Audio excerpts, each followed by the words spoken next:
The national anthem will be taking only the first stanza.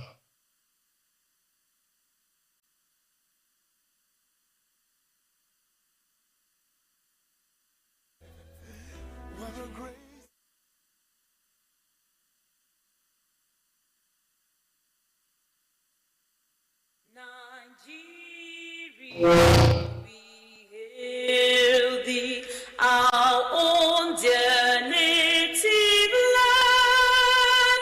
Though tribe and tongue may differ, in brotherhood we stand. Nigerians old and proud to serve our sovereign motherland. Thank you. Please, let's be seated.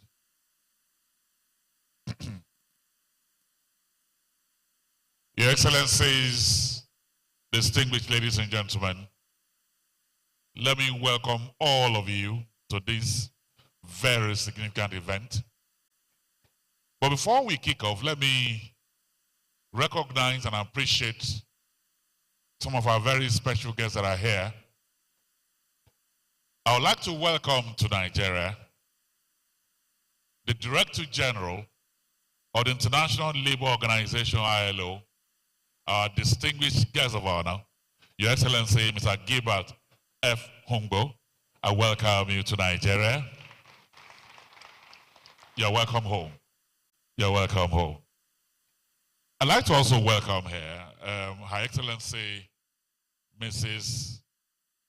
Mariam Morales Palmera, Ambassador, Republic of Cuba, and other members of the diplomatic corps that are here, both serving and retired. I welcome all of you, members of the diplomatic corps. Thank you very much. Also here with us, I'd like to welcome His Lordship, Her Lordship, Honorable Justice Monica Dongban Mensam, CFR, President of the Court of Appeal of Nigeria, and all our Honorable Justices of the Court of Appeal that are here present. I welcome all of you. His Lordship, Honorable Justice Benedict B. Kanyip, OFR, President of the National Industrial Court of Nigeria. I welcome you, sir, and other Honorable Justices of the National Industrial Court present here. I welcome you. I'd like to welcome the Chairman, Senate Committee on Labor, Employment, and Productivity, and other members of the National Assembly that are here, Distinguished Senator Dickett Plank. I welcome you, sir. You're welcome, sir.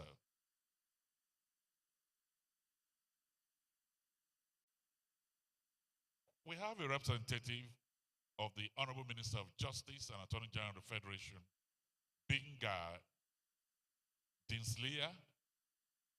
You're welcome. The Deputy Director, Department of Civil Litigation. You're welcome. Thank you very much. Let me welcome the President of NECA, Chairman of Council, Dr. Ifeanyi Okoye, MNI, OFR. You're welcome, sir. Thank you very much. I'd like to welcome the Director General of NECA, Mr. Adewale Smart Oyerinde. He's busy holding meetings and ensuring that T's are crossed. I welcome you. The President of the Nigerian Bar Association and other members of the bar that are here, let me welcome Mazi Afam Osigwe SAN.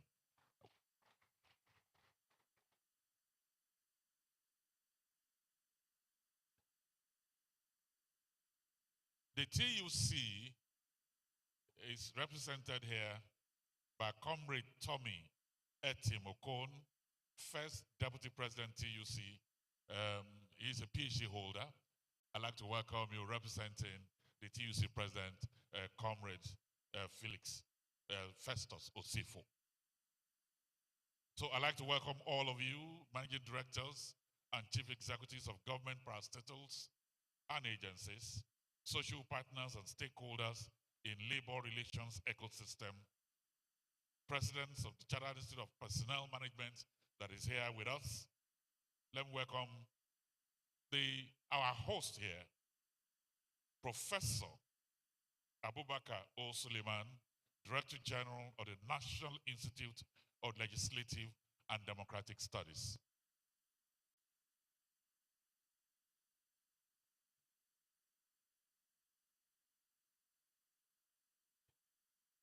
Okay, let me also welcome here the Chairman, House Representative of Labor and Employment, Honorable and Chief. Honorable Adekboyega Adefarati. I welcome you, sir. Thank you very much. Thank you.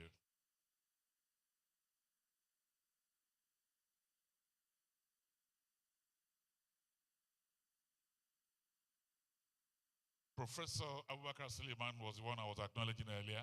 He's in the room now.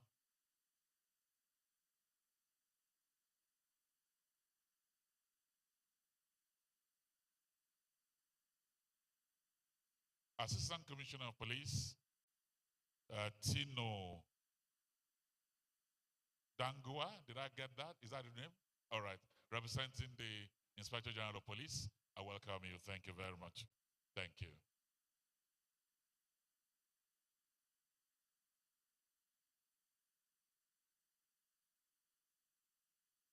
Okay. I also like to welcome here the Chairman, Industrial Arbitration Panel, Mrs. Pamela Azuka Azenge. I welcome you and all the members arbitration panel that are here with you. Thank you very much. But let me quickly welcome all of you. Without you, there'll be no conference. So I welcome all of you to this event.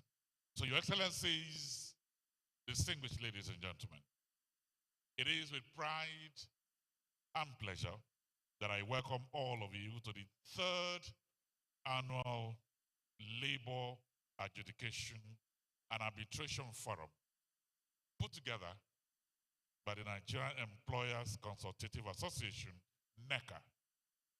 NECA is the umbrella organization of employers in the organized private sector formed since 1957.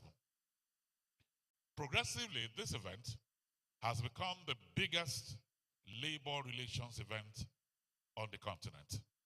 And this year, the focus will be labor adjudication and appellate jurisdiction challenges and prospects.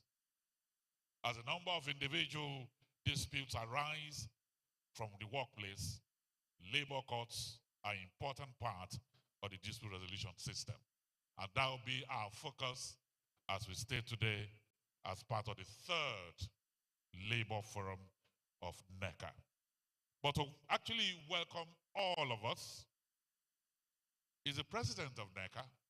And the beauty of it is that the man has a PhD in pharmaceutical technology. So that means anything that has to do with social dialogue, social justice, labor rights, standards, decent workplace, he has the drugs for them. Let me welcome here Dr. Ifeanyi Okoye, MNI OFR.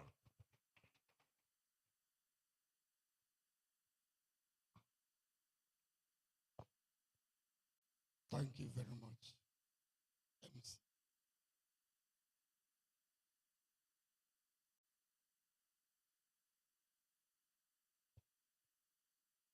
This is actually the third Labor Adjudication and Arbitration Forum. And our theme for today is labor adjudication and appellate jurisdiction challenges and prospects. Your Excellency, Mr. Gilbert F. Humble, the Director General of the International Labour Organization, our distinguished guests of honor, His Lordship, Hon. Justice Benedict Kaip, OFR, President of the National Industrial Court of Nigeria, and Honorable Justices of the National Industrial Court of Appeal.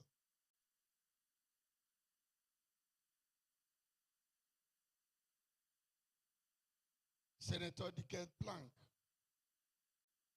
the Chairman of Senate Committee on Labor, Employment, and Productivity, and other members of the National Assembly here present.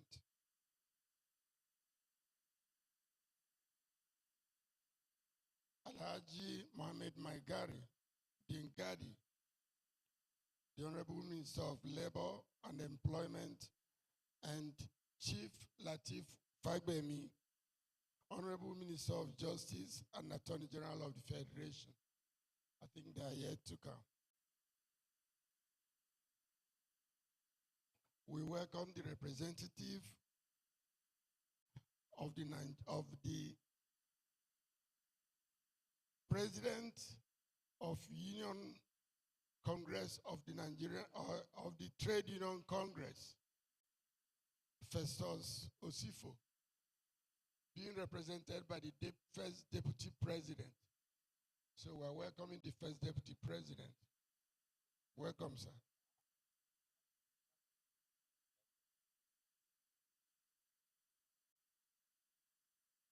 The President of the Chartered Institute of Personnel Management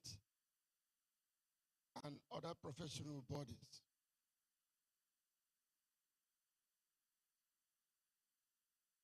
I think I saw the Director General of the Manufacturers Association of Nigeria. You are welcome, sir. Social partners and stakeholders in labor relations, ecosystem, presidents of the Chartered Institute of Personnel Management and other professional bodies, president and executives of sectoral unions,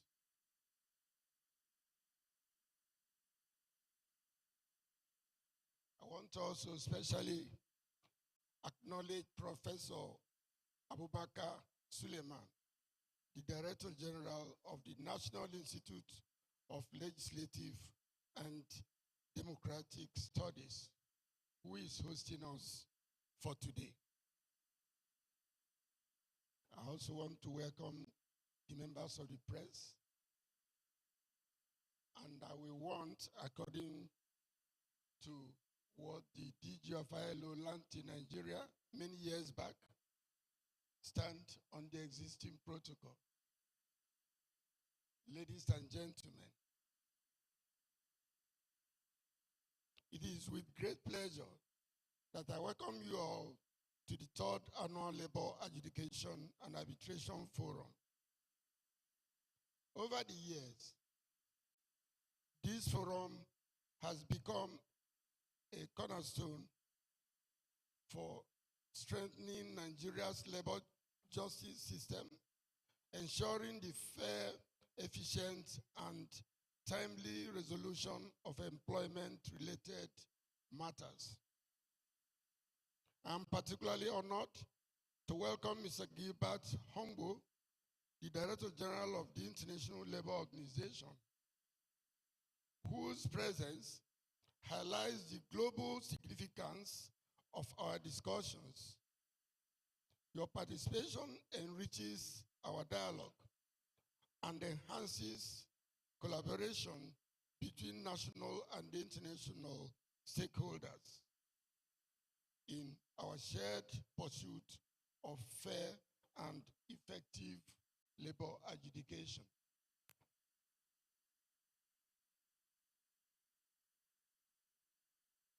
We are equally privileged to have Your Lordship, Honorable Justice Monica Dongban.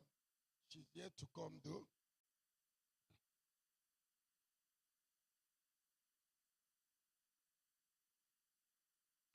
The theme for this year's edition is very apt, and there is no better person to lead discussion than His Lordship, the President of the Court of Appeal, as the Supreme Court, and I'm sure he's not yet here too.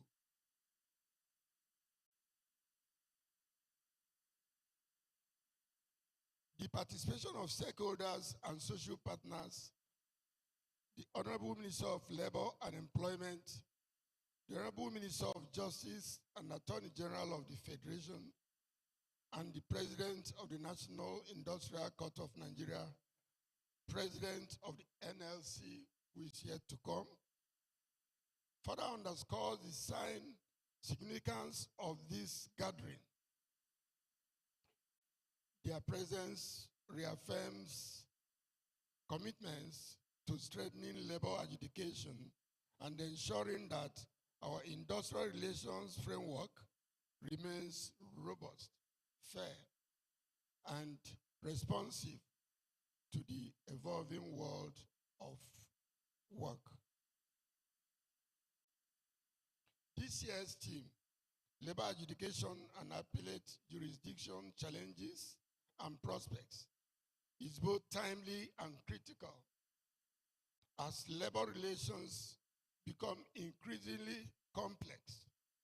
The role of a strong appellate system in upholding justice and maintaining industrial harmony cannot be overemphasized. The adjudication process is the foundation of industrial justice, ensuring that disputes between employers and employees are resolved with fairness and equity. Meanwhile, the appellate jurisdiction provides a necessary avenue for reviewing and refining judicial decisions, reinforcing trust in our legal framework.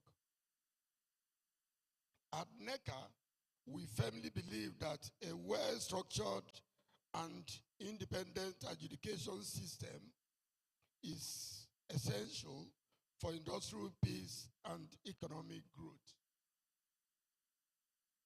The ability of our courts and arbitration mechanisms to deliver swift, impartial, and fair decisions is key to building trust between employers and employees. It is our collective duty as social partners to ensure that these institutions remain credible, effective, and adaptable to modern labor realities. In this regard, I appeal to all relevant authorities to expedite the passage of the reviewed labor laws, ensuring that they reflect current realities and global best practices. Additionally, I urge that the National Labor Advisory Council be resuscitated and remain active, as its role in fostering constructive engagement among social partners is invaluable in promoting industrial harmony and sustainable economic development. I would like to once again welcome you all to this significant gathering. I look forward to insightful discussions and meaningful outcomes that will advance labor adjudication and arbitration in Nigeria. Thank you, and I wish us all a productive engagement. Thank you very much. Let's appreciate him one more time with a round of applause. While he was speaking, there were a lot of side talks in the room. Please, can we have one room? In no time we'll be done. Thank you very much. Let me also specially welcome here Professor Abubakar Olanrewaju Suleiman. Prof, I welcome you specially. Thank you. And thank you for hosting us. I understand you've been here since 2019. And what you have here is second part of Villa. This building is world class. Congratulations, sir. Thank you. So without much ado, let me welcome him. He used to be the Honorable Minister for National Planning. He's an academic. And since he's from Kwara State, I will also add he's an Omoluabi. So let me join you and welcome Professor Abubakar Olanrewaju Suleiman, our host here.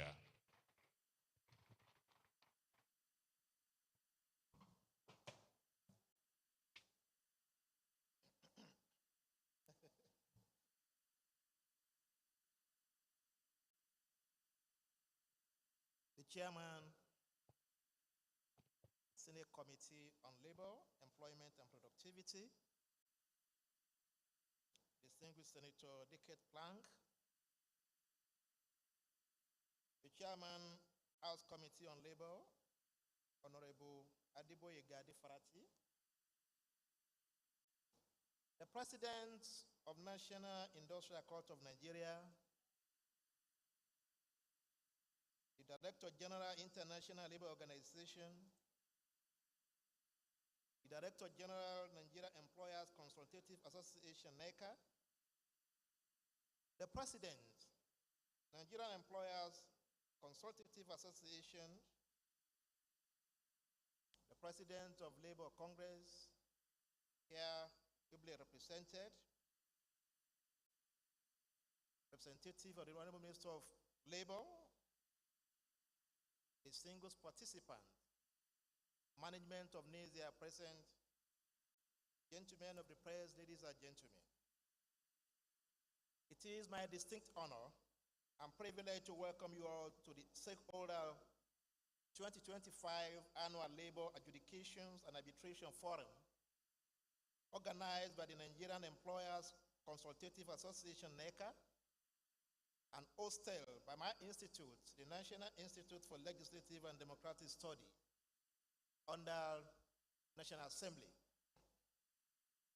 On behalf of the Chairman of NAS Governing Council, His Excellency, Distinguished Senator Godwill Abbott Akpabio, GCN, and the alternate Chairman, Right Honorable Speaker, Tajuddin Abbas, PhD, GCN, I welcome you all to NILS, and I'm glad to host you all on our serene edifice for this all-important forum that provides a critical platform for discourse on labor adjudication, particularly within the appellate jurisdictions as we examine the challenges and prospects ahead.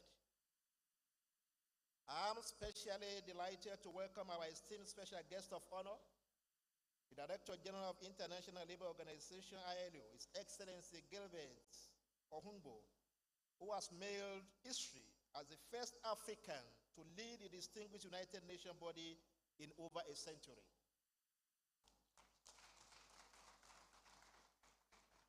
Your presence here today is not only a symbolic, but also a homecoming, reaffirming the ILO commitment to strengthening social dialogue and labor rights in Africa.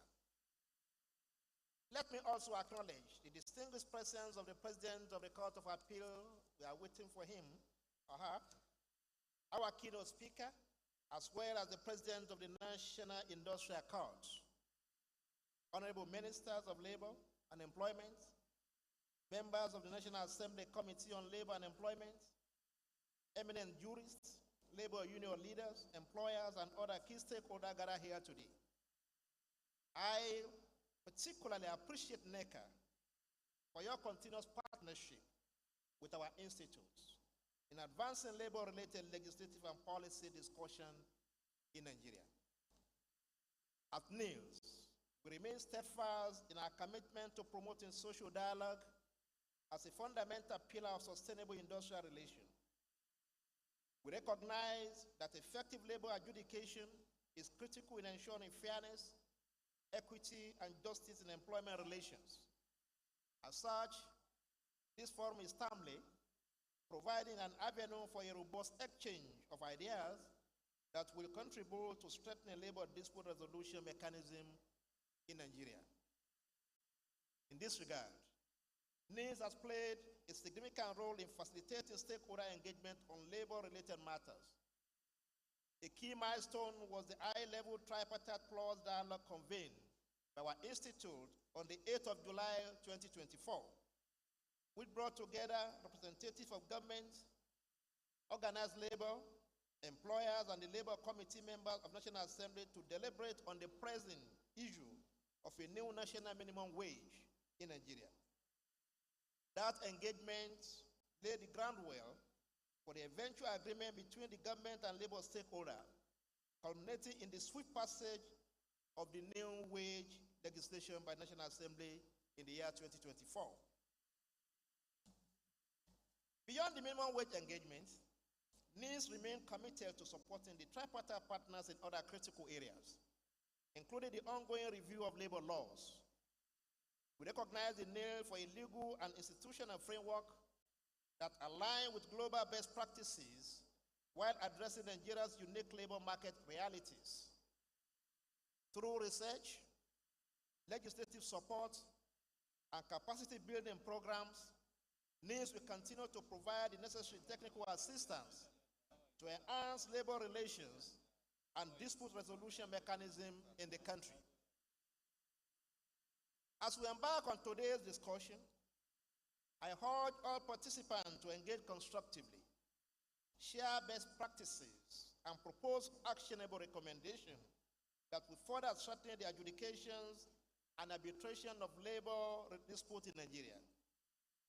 The outcomes of this forum will undoubtedly shape the future of labor relations, ensuring a just, fair, and sustainable work environment for all. Once again, I extend my heartfelt appreciation to the Director General of the ILO for gracing this occasion, and in particular to NECA for its unwavering commitment to advancing social dialogue in Nigeria. I look forward to fruitful deliberations, and may Allah guide us all. Thank you very much. Thank you very much. Can we put our hands together to our landlord here? If he gives a signal, we might be walked out. Professor, thank you very much. Thank you. And while he was delivering his address, the Honorable Minister of Labor and Employment, Alhaji Muhammad Megari Dingyadi, all walked in. Alhaji, I welcome you. Thank you very much for coming here. Thank you. So we'll go into the goodwill messages, and this is a very special appeal because of our time. I know all of you are very busy people, so that we do it in not more than 2 minutes. And to kick us off is a man who is very highly skilled and dedicated HR professional and lawyer with over 30 years experience in both private and public sectors. Today, he is the President and Chairman of Council of CIPM. It's my pleasure to welcome here Malam Ahmed Ladan Guber, President of CIPM. 2 minutes.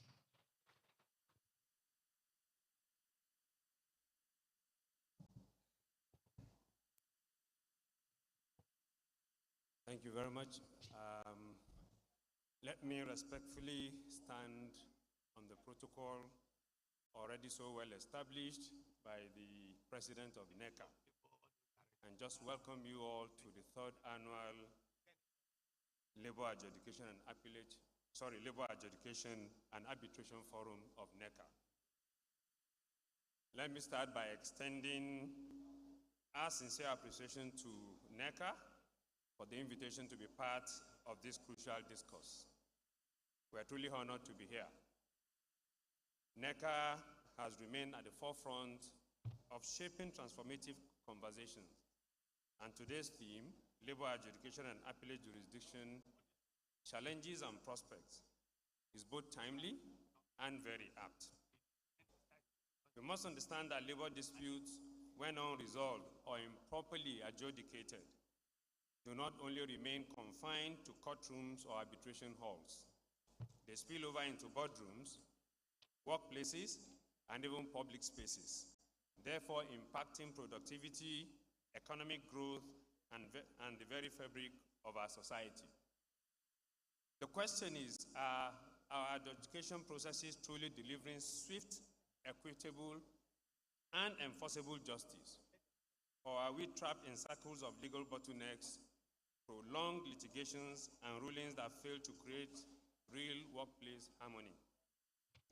We cannot talk about justice in the workplace without addressing the realities of both employers and employees. The law is not just logic, it is experience. But in labor adjudication, we are learning from experience, or are we merely repeating history? How many cases have been adjudicated upon only for enforcement to remain elusive? How many arbitration panels have resolved disputes only for tensions to persist in the workplaces? In the celebrated case of Osawe and the Register of Trade Unions, a 1985 case, the courts emphasized the importance of clarity and timeliness in labor matters. It highlighted the urgency of fair resolutions, yet, till today, industrial conflicts continue to escalate, affecting not just companies, but the national economy. We almost know that justice will not be served until those who are unaffected are as outraged as those who are affected. We must ensure that every stakeholder, government, employers, and employees take ownership of the reforms needed to create a fair and functional labor adjudication system.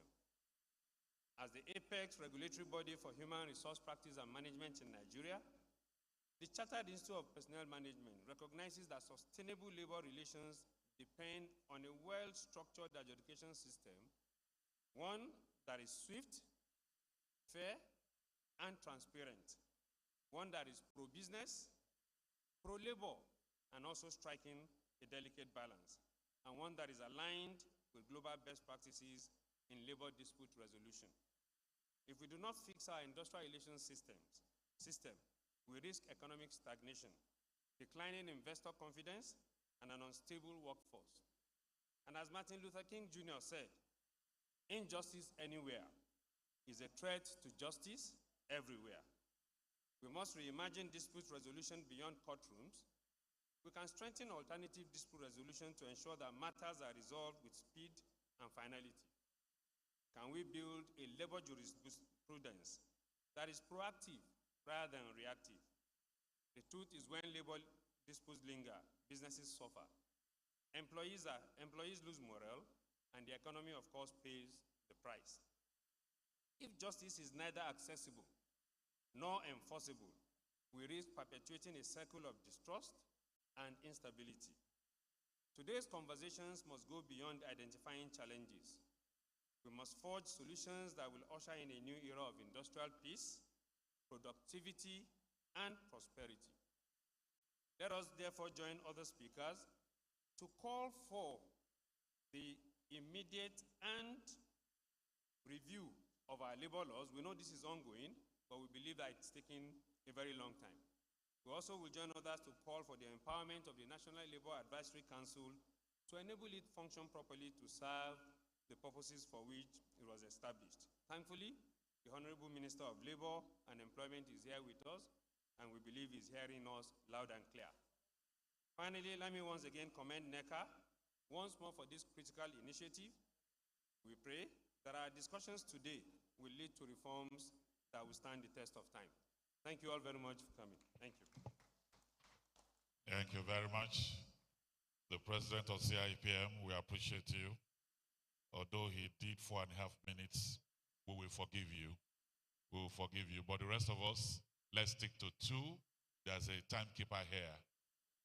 Let me quickly welcome the chairman of the Industrial Arbitration Panel, Mrs. Pamela Azuka Azenge, who had winked at me and said, don't worry, I'll do less than 2 minutes. I welcome you.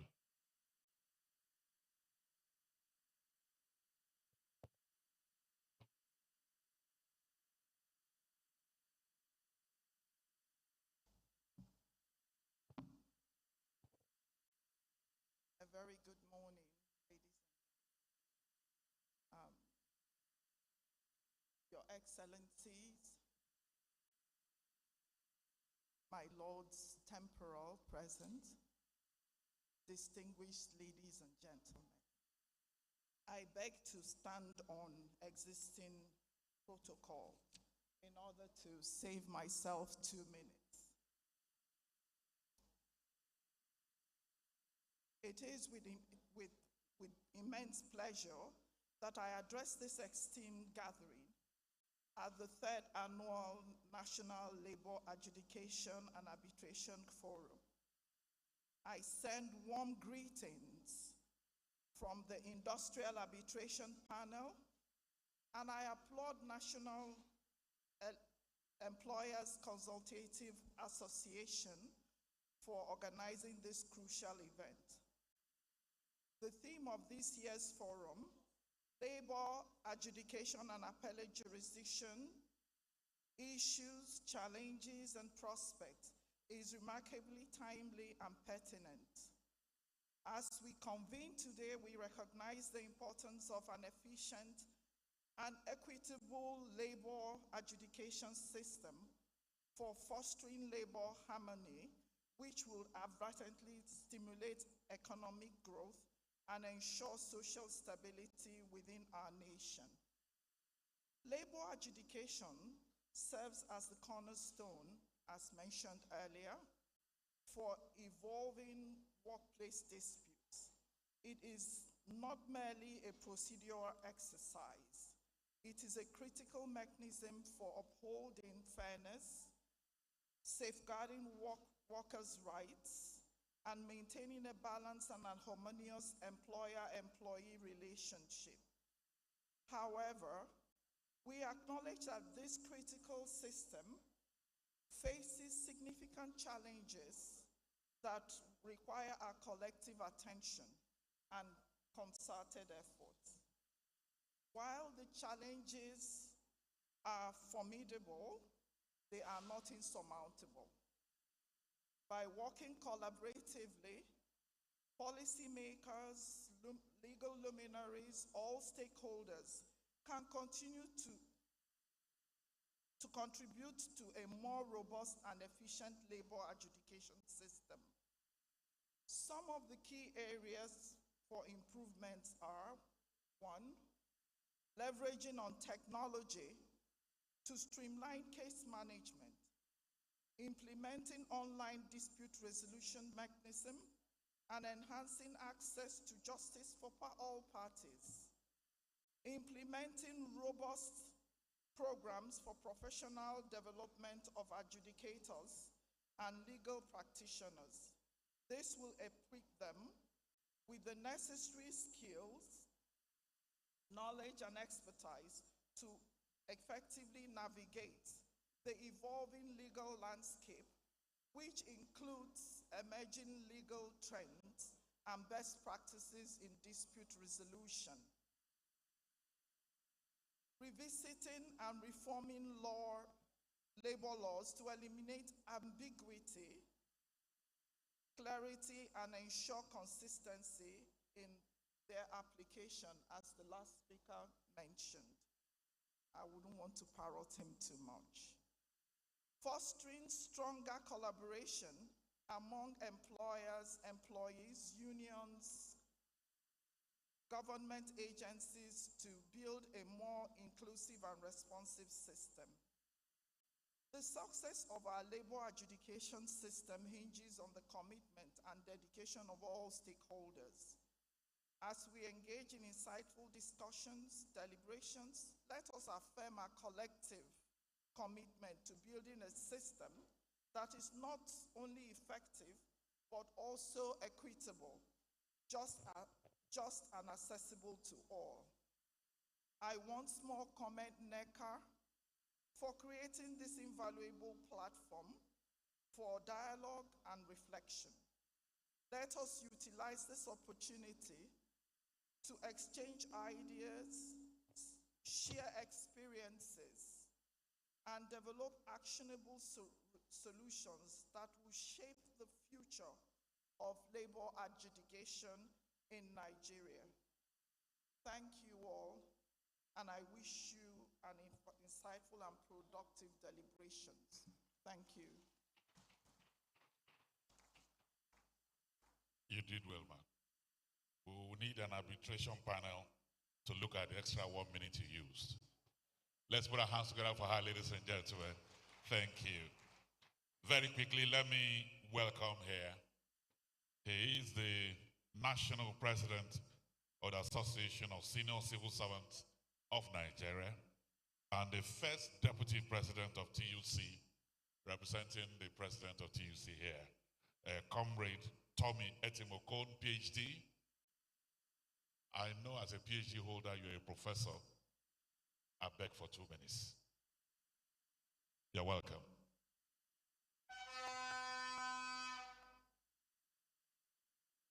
Thank you very much. Your Excellencies, distinguished guests, ladies and gentlemen, let me correct impression and the immediate past National President Association of Senior Civil Servants of Nigeria. I bring you greetings from Comrade Festus Osifo, the President of Trade Union Congress of Nigeria, who is outside Nigeria, still doing the business of trade unionism. Your Excellencies, I want to confer our fraternity to NECA for this noble converge. This is the third, but it is very remarkable. We align with the theme, which is very germane. But let me also align with the two keynote speakers to also discuss the issues of ensuring a very peaceful and conducive work environment that is social justice delivering. Because it is of note that you cannot have a peaceful workplace without the deliberate and intentional of the employers and employees coming together to ensure that there is industrial peace and harmony in the world of work. How do we have industrial peace and harmony in the world of work? Where our labor laws are very obsolete. For 20 years now, it has been lying without enactment. How do we have industrial peace and harmony where government renege on collective bargaining agreement that they duly entered? How do we have industrial peace and harmony where you engage workers and ensure that a conducive work environment is not created? These are issues we need to look at, because where these issues are looked at, there wouldn't be any cause for adjudication. There wouldn't be any cause for industrial protest or industrial strike.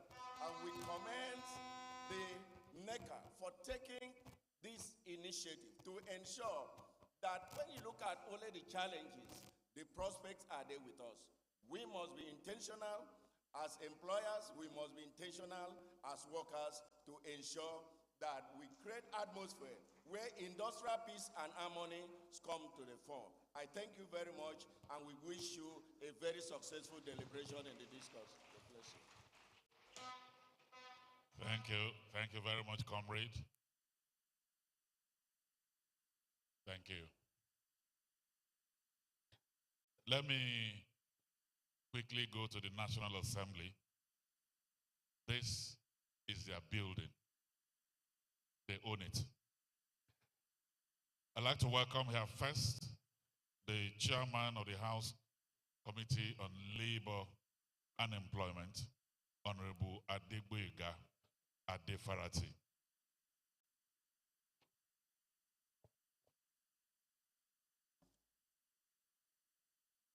Good morning,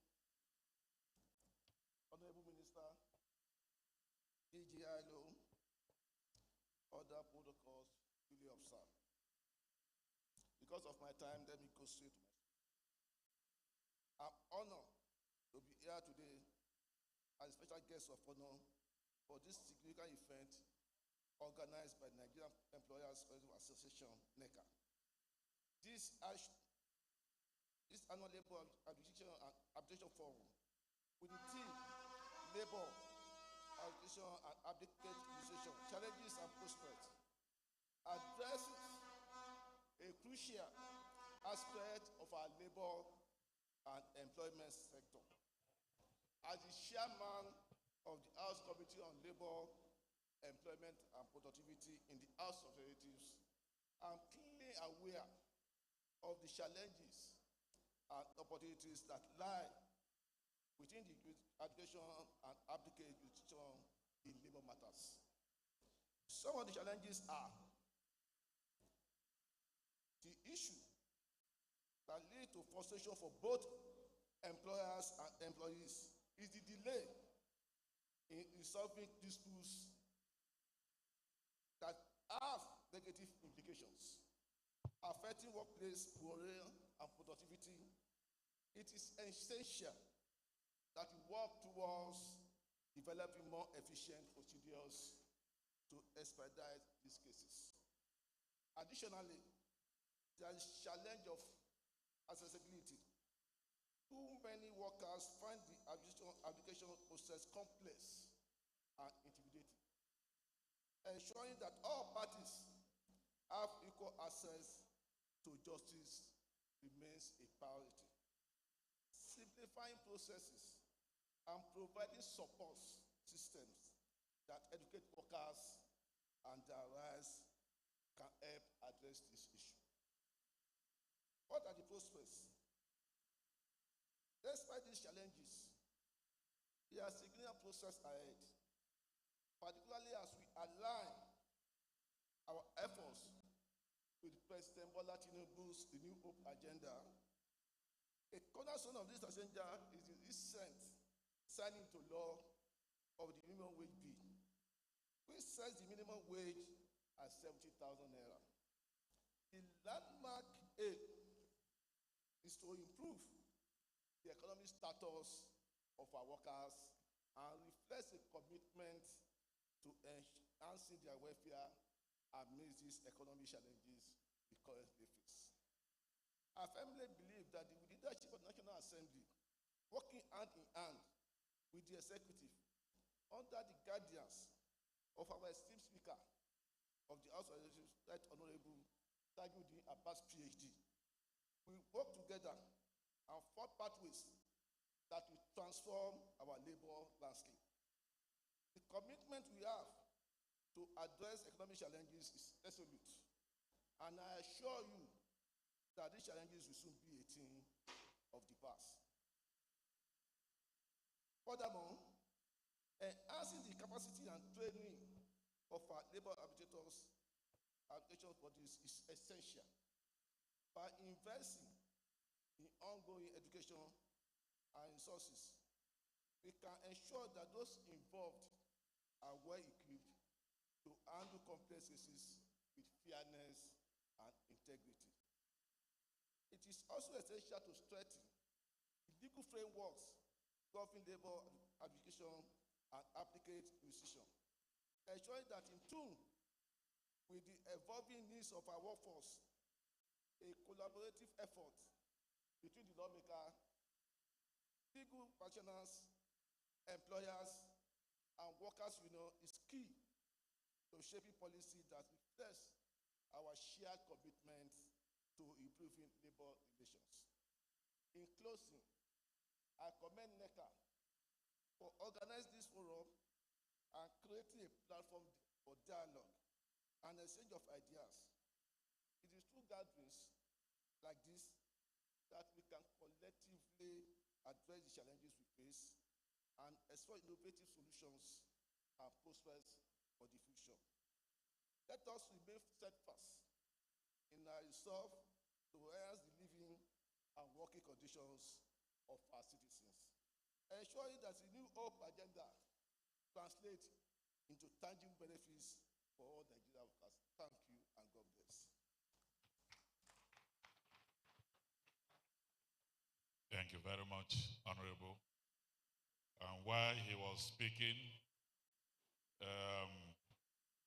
the Honorable Minister of State for Labor and Employment, Honorable Kiruka Onyejocha, who is giving on House of Reps hug. Honorable, I welcome you to this event. Every year you attend, that's your love for labor and workers of Nigeria. we say thank you to you. And also here, um, you know, when he's not fighting for labor rights, he's an absolutely very shy man. But when the battle is on the table, he's a lion. I'd like to welcome the chairman of Nigeria Labour Congress, Comrade Joe Ajero. Comrade, I welcome you. Don't hide your face. I welcome you. Thank you very much. Thank you. And so finally, from the National Assembly, I'd like to welcome here. He's on the plateau, but he loves to do things on the top. I welcome the Senior Senator Dickett Plank.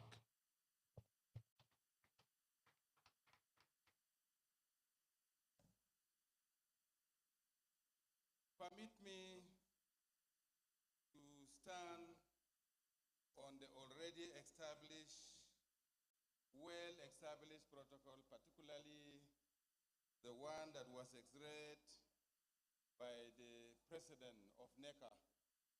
You know, he has the occasion, so he knows those he has invited, and he was very detailed.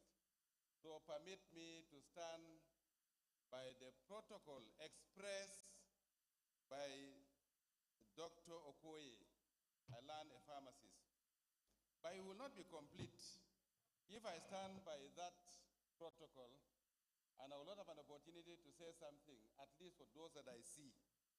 So the Honorable Minister for Labor and Productivity, our brother and our uncle, who is humbly always around in all invitations,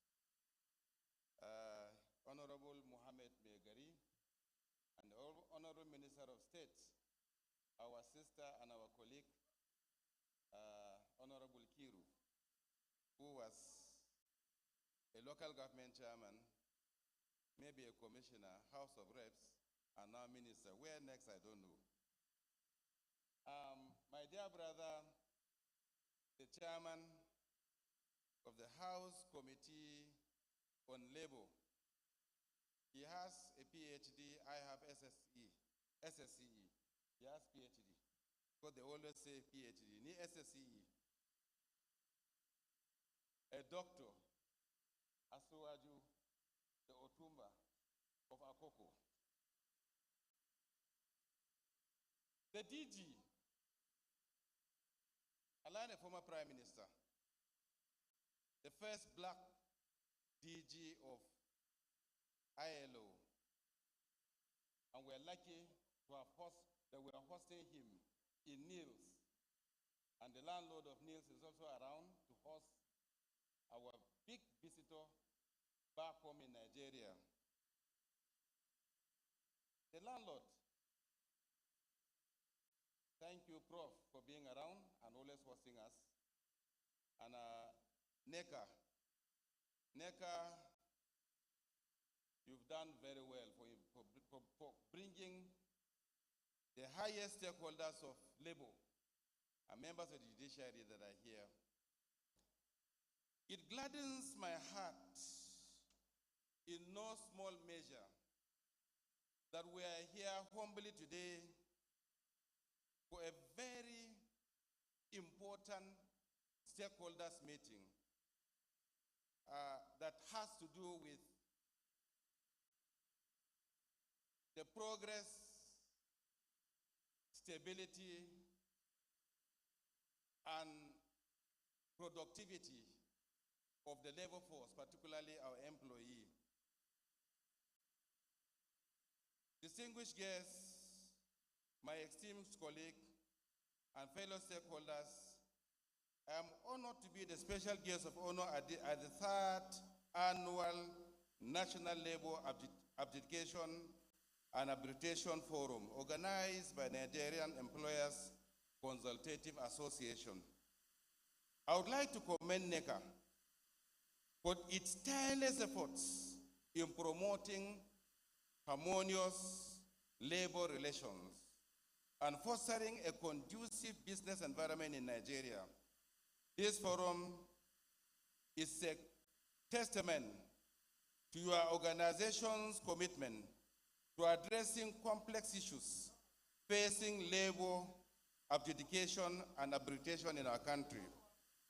It's an honor to extend this to this national gathering of labor stakeholders the felicitation of the 10th National Assembly under the leadership of His Excellency, distinguished President of the Senate, Dr. Godswill Akpabio, GCON, his support to all our labor matters. We also appreciate the commitment of President Bola Ahmed Tinubu to the welfare, well-being, and happiness of all Nigerian workers, both in the public and in the private sector. As the chairman of the Senate Committee on Employment, Labor, and Productivity, I am deeply concerned about the challenges facing our labor market. The theme of the forum, labor adjudication and appellant jurisdiction, issues and challenges and prospects. I consider this a very timely and relevant. My committee is poised to welcome any legislative intervention that will improve your challenges and help to achieve your goals as it concerns the forum or any other labor-related matter. I am pleased to note that this forum has brought together experts, policymakers, stakeholders from the various sectors to share their experiences, exchange ideas, and identify practical solutions to the challenges facing labor adjudication and arbitration in Nigeria. This forum provides a unique opportunity for stakeholders to share experiences, exchange ideas, and identify practical solutions to the challenges facing labor adjudication and arbitration in Nigeria.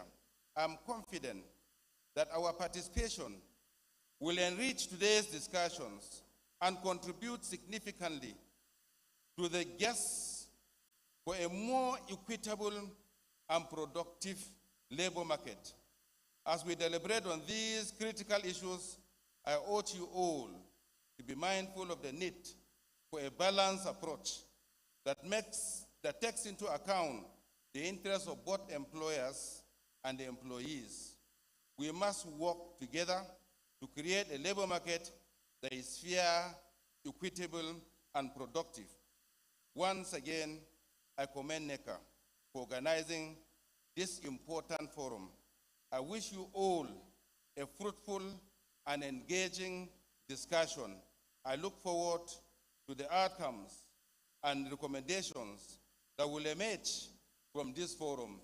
And I want to assure you that the 10th Senate, just as we have heard of the need to change our absolute laws, I want to assure you that whatever step or whatever it will take the 10th Senate to ensure that our laws are reviewed, we will do that.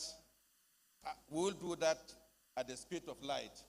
I also want to use the opportunity to thank particularly the Nigerian trade unions, NLC, TUC, and others, for the friendly relationship and understanding that the legislative arm of this government has with them. I was very happy when I saw Comrade Joe seated. We, as legislators and the people's representative, our ears and our time will always be available to listen to the cries of our people. We represent the employed, we represent the non-employed, and therefore whatever will touch them will be available for dialogue. And I thank Nigerians for their patience at government policies that could be rough at the beginning, but has a promising future. I want to assure us that this government has a dream, and by God's grace and with your understanding, we will attain higher heights. I thank you and congratulations. Thank you so much. Thank you very much. Thank you, distinguished Senator. We appreciate you. Thank you. I'd like to welcome here the Permanent Secretary of the Federal Ministry of Labor and Employment, Dr. Saliu Aminu Usman, who's here with us. PAMSEC, where are you? Oh, okay. I welcome you. Thank you very much. Thank you. And also here, representing the Inspector General of Police, is a Commissioner of Police in charge of legal and prosecution, CP Ohiosoba Ehiede. I welcome you. Thank you very much. Thank you. Thank you. And so, Your Excellencies, distinguished ladies and gentlemen, it's time for us to actually interrogate the reason why we are here. And to let us know why we are here, I'd like to welcome here the DG and CEO of NECA. He's also a member of the ILO governing body. Please welcome Adewale Smart Oyerinde.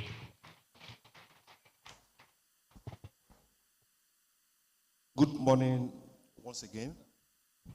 If there is one thing you should know NECA for beyond the context where we are here is timekeeping, timeliness, whatever we are doing. And I must tell you, our time is fast spent. And the context of new developments that the ILO DG also have to go and attend to. So many matters of state that he has to leave us shortly to go and attend to. So we have to run and we have to be very fast, and we crave your indulgence to guide us. Now, the Labor Forum, National Labor Forum, we are all gathered for this. And the idea behind it is actually Pan-African in nature. Here we are Nigerians, but the reality is the idea behind this forum is Pan-African in nature. Whatever happens here in the context of labor and industrial relations, between the employers, between the workers, between government, it has far-reaching consequences within the African sub-region, West African sub-region, Africa as a whole, and the world in general. It has far-reaching consequences in the context of labor migration.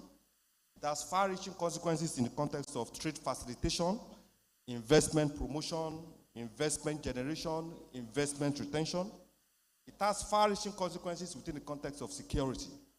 So the Labor Forum, and since our National Labor Advisory Council is still stuttering as we have it, this is NECA's contribution not only to industrial peace, it is NECA's contribution to investment generation, it is NECA's contribution to the advancement of the growth of the private sector.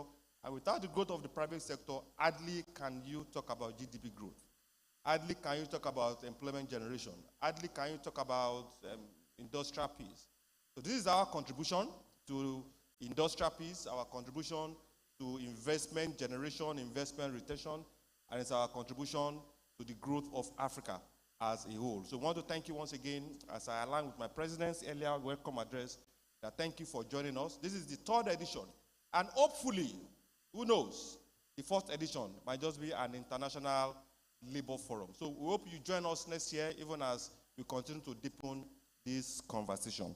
Having said that, I will, with the permission of my president, chairman of council, I want to invite, most respectfully, the Director General of the International Labour Organization, Mr. Gilbert F. Ongbo, even as he address the forum shortly, because we know his schedule is quite packed. You know, when you say a schedule is packed, it is packed.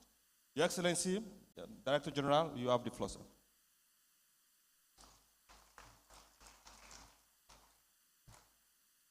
Thank you so much, ladies and gentlemen. And let me also allow me to stand on the protocol quite very well established by the President of NECA. I really want to start by congratulate NECA for organizing this third edition. And from my ILO perspective, just want to bring out some very key points. And that's quite crucial, and following the point that the DG NECA just made. First of all, a country to succeed need the business, need the economic growth, need the job creation, need the decent job. And for that, it's very well established that conflicts, particularly labor conflict prevention, labor conflict resolution, is a key ingredient in creating that economic, political, and social stability that is needed for business to succeed. In that context, ILO attached a great importance to forums like this one. So one of the reasons that I wanted to be here, particularly at this moment when this forum is happening, is to strengthen the importance that we attach to it. Next is to recognize that the whole world is going through various challenges, various opportunities, geopolitical challenges, demographic shifts, the climate change that we are facing, and then opportunities, particularly when you look at that in terms of technology, opportunities in terms of the youth of population, when you look at that in the context of Nigeria or Africa, and how do we want to capitalize on these opportunities if we do not put the job creation, the decent job creation at the center of our policies. I do believe that pro-employment job creation has to remain central into all policy making, particularly in response to the need not only to address the economic challenges that countries, including but not limited to Nigeria, countries are facing, but also ensuring that the social outcry of the workers, particularly those workers that are still struggling to pay their basic needs, are addressed. In that context,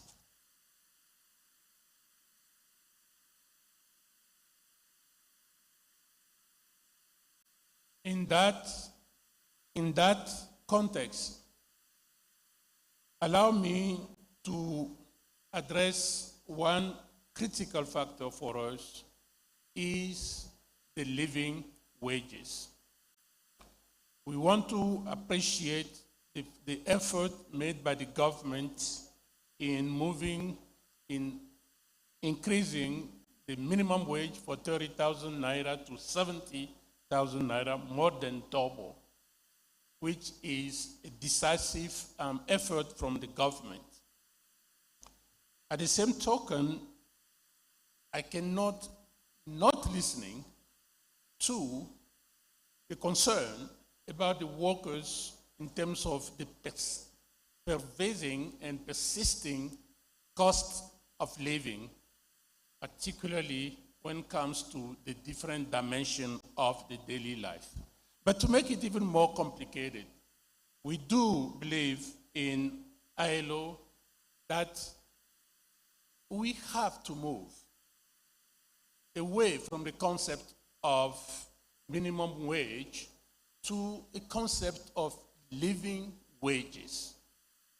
It is absolutely unacceptable that a citizen will be working 50 hours a week, 60 hours a week across the world, not only in Nigeria, yet not being able to respond to the basic needs. The basic need for himself, for herself, for the family, and for the community. And therefore, it is essential.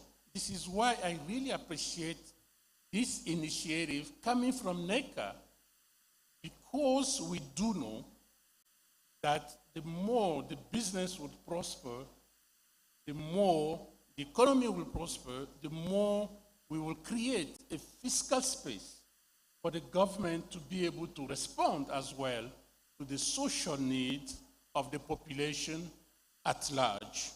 So let me end, because I believe I was limited to 2 minutes, I forgot that. Let me just end by, in a very positive note, that I really hope this gathering will continue, that NECA will continue creating this forum for all of us to be able to look at these issues and moving forward in a way that will always balance the three pillars: economy, social, and environmental. Thank you.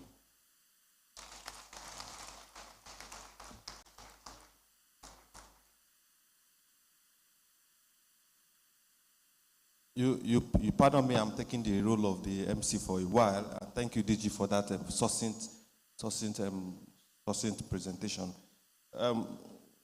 My friend and my brother came in just now, and he called me. He said, if he didn't give his own goodwill message before the DG leaves, that all of us will not live here.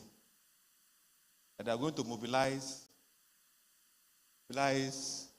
our brothers to do whatever they want to do. So it was a tacit blackmail. So we negotiated 2 minutes, 45 seconds. I'll call my brother, Comrade Ajero, to give his goodwill message.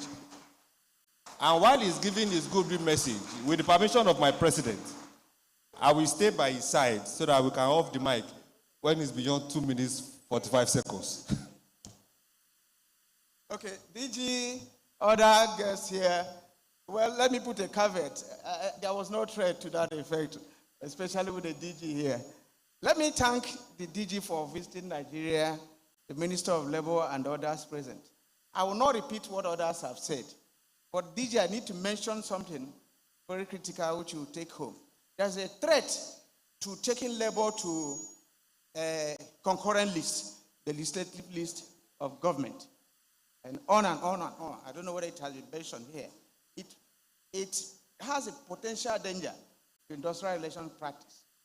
Even when we have looked at minimum wage of 70,000, you have situation whereby subnationals, are not willing to pay, and they desire to create their own minimum wage, and which is, to a very large extent, is an infringement on the rights, and it is a threat, to the rights of citizens to be equal. So if somebody in Adamawa is receiving 20,000 and the person in Abuja is receiving 50,000, I think even the ILO recognizes that minimum wage is a benchmark, for which nobody should go lower than. So, but if we go this route, and it has been on, and I'm happy that the Chairman Labor Committee is here, and that brings us to the delay in concluding the works we have finished by the report by the partners on the review of labor laws. The number of days it has stayed there is enough to make even the review obsolete itself. So I think we need to fasten this as much as possible. And the resort to pure legal adjudication, on industrial relation issues is troubling us. Before now, the IAP, even the industrial court, has the 3 partners that are involved. Today, it's pure legal. So if a worker does not have money to hire a lawyer, matter will not be heard. And in most instances, cases are delayed in those specialized courts for long. If somebody was unfairly dismissed from work and the matter is delayed for 6, 7, 8, 10 years, some of them die before that matter is discussed. So that's the danger.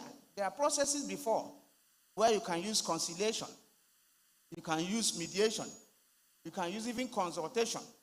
In most instances, it is not even the Ministry of Labor that refer these matters to court. They go straight to court, which is contrary to the process. So I felt I should mention this since matter being discussed is on adjudication. So So on that note, my colleagues have mentioned the issue of not respecting the sanctity of agreements. If you don't respect the sanctity of agreements, now the parties involved will act their own way. And the issue of not allowing pure unionization is contained in Section 40 of our laws. The right to belong to any political party of your own, the right to belong to any union of your choice, the right to belong to any religion of your choice is a fundamental right that is people now, employers now try to determine whether a union should belong to A, union A or B. So I think it's important, and I'm talking for my colleagues, NECA. I know they don't support this, but I think they should help us. For all those people with them, NECA membership is not up to 30% of employers in the country. Some others operate outside the context of what NECA is doing. And those are the people that are coming out with a lot of bad labor policies. And when you engage them, the Nigerian state intervenes. Like what MTN is doing now. When we want to engage them, the Nigerian state is intervening. So that's where you are seeing this fraction. You can't come here and you're a corporate organization and you want to enslave Nigerian workers. It is a no-no for us. Thank you very much, DG, so that I don't pass the time. God bless you.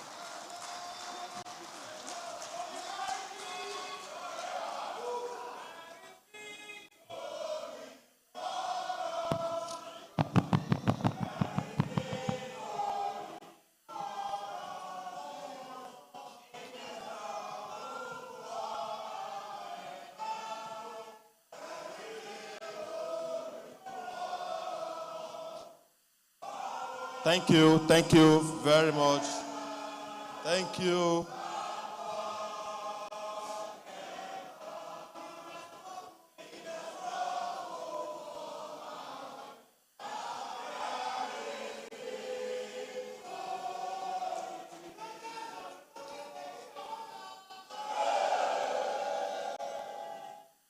It seems, I don't know why we believe that only workers are facing injustice.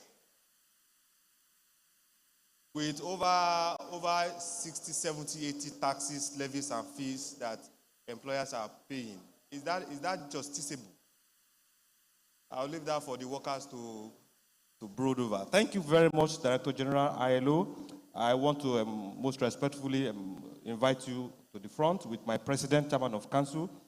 Even on behalf of Nigerian employers, we want to make a short presentation to you for taking your time to come to Nigeria.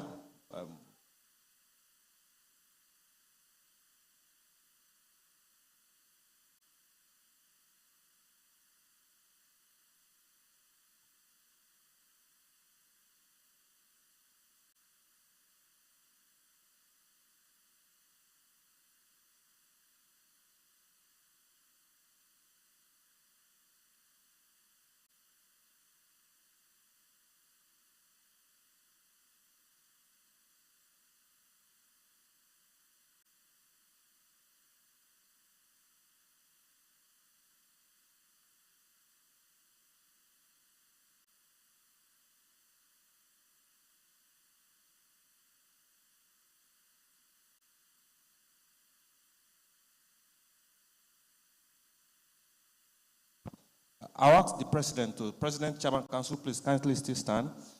DGILO, I think two institutions have been very fundamental to what we have done in the last few years.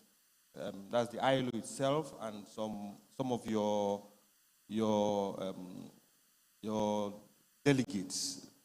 Our foray into ESG, our foray into just transition, playing a critical role within the context of labor migration, child labor, eradication of child labor, climate change has been, we would have done it and we would have done well without the support of two of your stations. And first, permit me to call Vanessa, the Director ILO Abuja office, kindly join us upstairs. Vanessa has been extremely wonderful to us. Our support has been quite impressive. So I will request my president to also present a plaque to Vanessa. Yeah.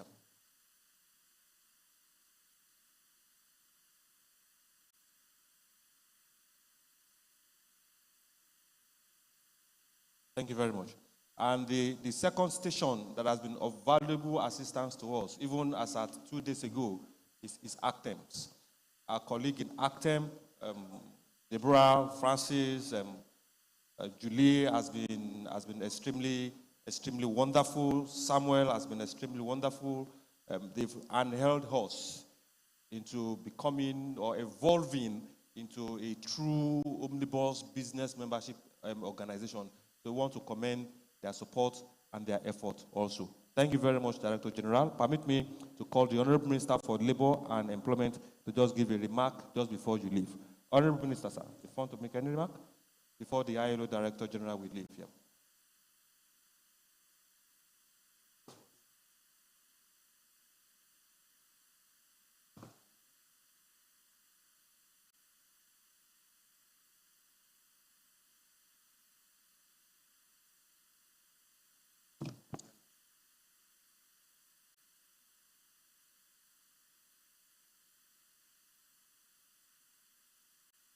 The Director General,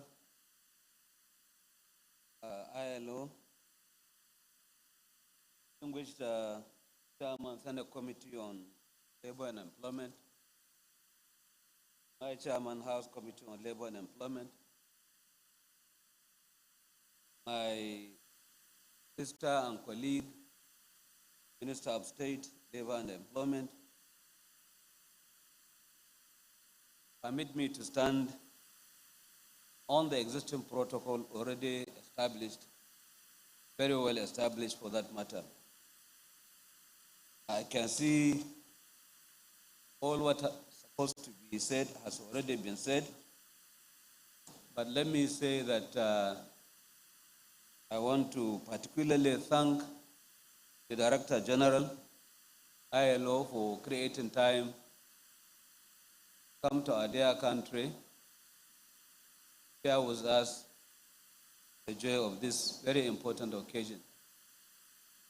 We are particularly happy that he has actively participated in all the activities that have been lined up for him, as many as they are. Yesterday we kept him from 8 o'clock in the morning to 7 o'clock in the evening. I think DG has done very well, and we want to thank you very much for commitment and the interest that you have shown in coming home to see your brothers and to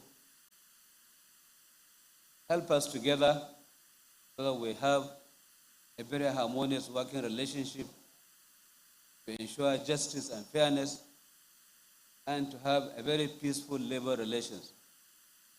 I'm very happy that the organizers have given the President of NLC only 2 minutes to come here and talk. When we are very close to him, sometimes we don't like him to open his mouth. But not because what he's saying is not correct, but sometimes he tries to do justice to it in such a way that we think that he's doing injustice to it.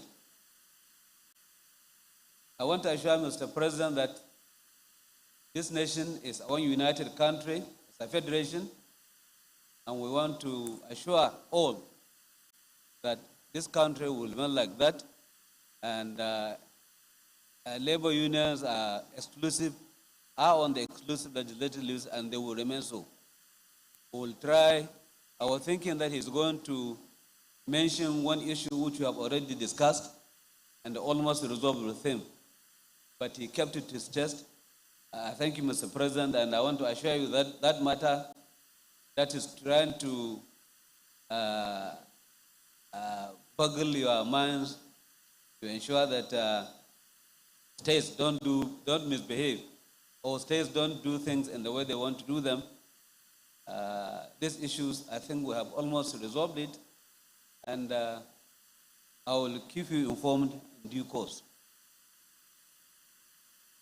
I want to also thank NECA for organizing this very important occasion that has to do with adjudication, dialogue, and trying to ensure that justice is done to all parties in the workplace. I want to assure Nigerians as a government under the leadership of our President Bola Ahmed Tinubu, GCFR, that this government is always committed with a very good listening ears to talk to and to work with our workers and to ensure that we work together as a team for the economic development of our dear country. For us to do this, we have to carry everybody along and to ensure that we understand ourselves and we agree on all the issues that are before us. Just yesterday night, around 11 o'clock, I had an information from this issue of Jehesu that they are trying to go on strike this morning. But with some interventions and links, talks, we are able to contend that. I understand they are coming to meet with us, God willing, hear them and see how we can resolve the issues. That is the essence of having social dialogue. Only when you don't sit down together, we discuss issues that we see that things are falling apart. But as long as you are able to share with us your issues, we should be able, and we have that responsibility to ensure that we work together to solve these issues so that we can make progress and we have the needed peace and decent workplace to ensure that we do whatever is needed by peace and beautiful labor stability in our dear country. I want to thank all our stakeholders for finding time to come and to assure you that we are here to listen to you. And I think from what we have heard this morning, we are good to go. And I believe the various stakeholders here are ready to work with us. I want to assure you that we'll do our best to work together and to listen to you with a view to solving our common problems for the good of our dear country. Mr. DG, I thank you most sincerely for coming. We want to appreciate you for creating this time to be with us in spite of your crowded schedule. Thank you very much. We'll be meeting in the villa in the afternoon. We thank each and every one of you for coming. I wish you all the best. Thank you and God bless.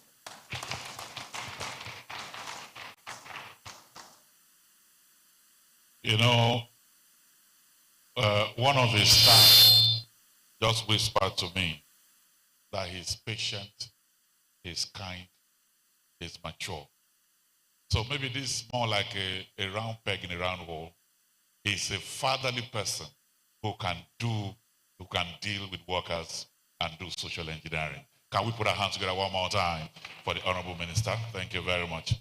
So what we'll do, since the ILO DG wants to leave us, he's a very busy man. Maybe they didn't tell the people that used to be the Prime Minister of Togo, and you've been virtually global in what you do. Can we appreciate this amazing man? Thank you very much. Thank you. So we'll have a group photograph, everybody who is on top here, and then the people who are on the front seat. Please, the people who are on the front seat.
Now, all of us will, let's remain on our seats.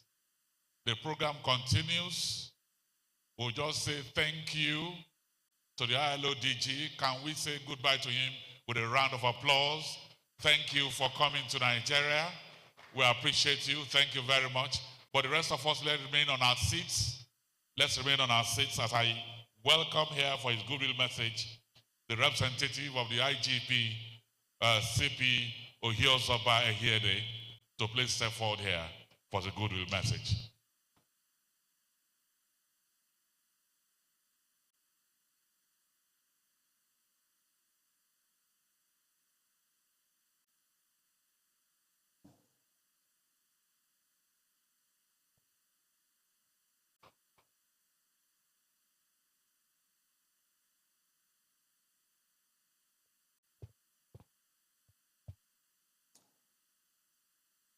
There is a goodwill message from the Inspector General of Police, IGP Kayode Adeolu Egbetokun, PhD, MPF, ably represented this morning by Commissioner of Police Ohiozoba Yakire Hiede, PSC Daga, the CP Legal and Prosecution Section of the Nigerian Police at this third annual National Labor Adjudication and Arbitration Forum of 13th February 2025.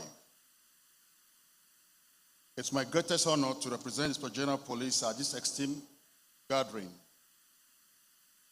I wish to stand on existing protocol and to say good morning to all and to all the distinguished guests here.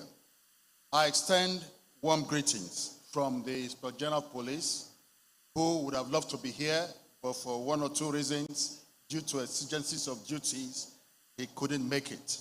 But he has said I should come and represent him and present this goodwill message.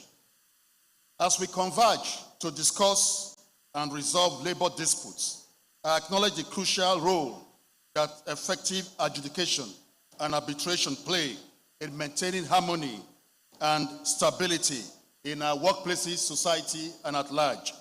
In the words of Martin Luther King Jr., he said, and I quote, "All labor that uplifts humanity has dignity and importance and should be undertaken with painstaking excellence."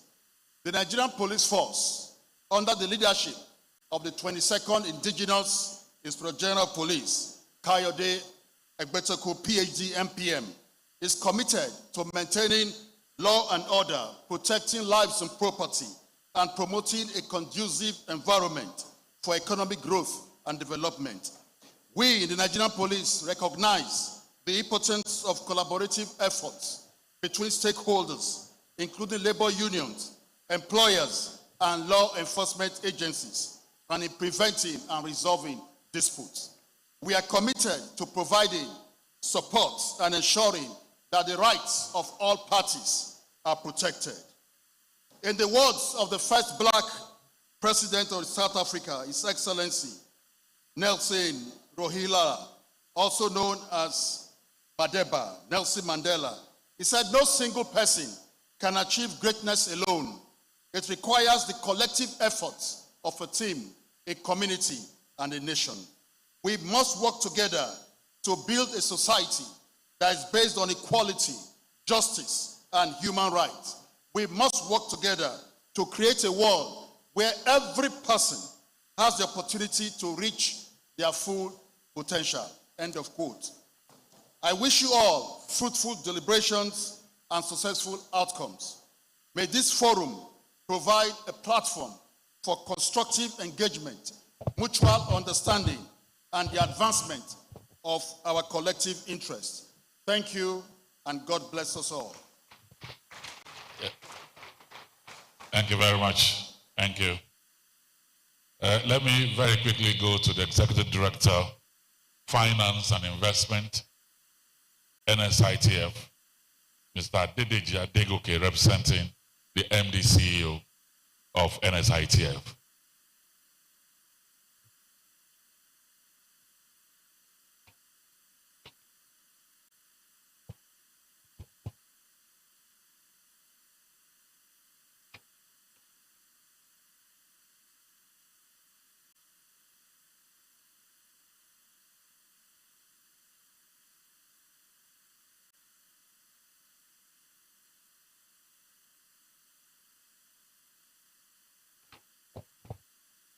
Good morning. Good morning. My name is Adjudication Adegoke. I'm representing the MDCE of NSITF, who is on avoidable absent now. He actually traveled today. May I please rest on existing protocol? This is a speech prepared by my managing director, so I wish to read it.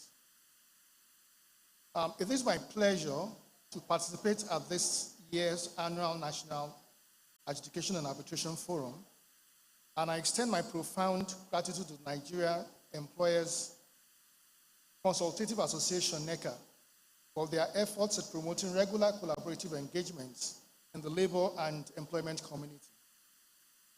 I also use this opportunity to once more welcome to Nigeria the DG of the ILO, Mr. Gilbert Hongo from Geneva.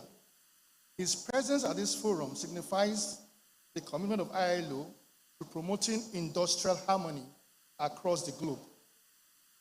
As a critical stakeholder in this community, we are quite appreciative of the efforts to discuss and develop collaborative measures to further deepen the landscape, particularly in relation to labor and employment jurisprudence.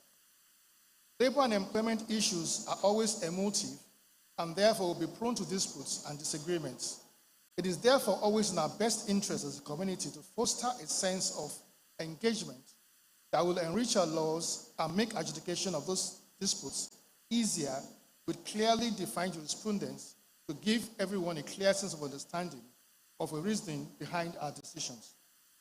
On our part, NSITF will continue to the sort of advocacy that not only encourages compliance with the Employees Compensation Act 2010, but also promotes discourse around the implementation of the Employees Compensation Scheme for the benefits of all stakeholders.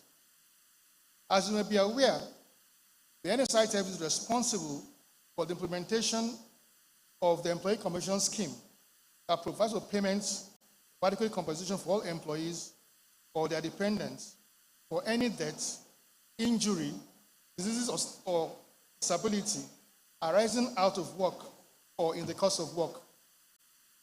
And key to that implementation is the knowledge that understanding that whenever there are disputes, as they are bound to be in matters of this nature, there will be clarity for all concerned around the philosophy that underpins such decisions.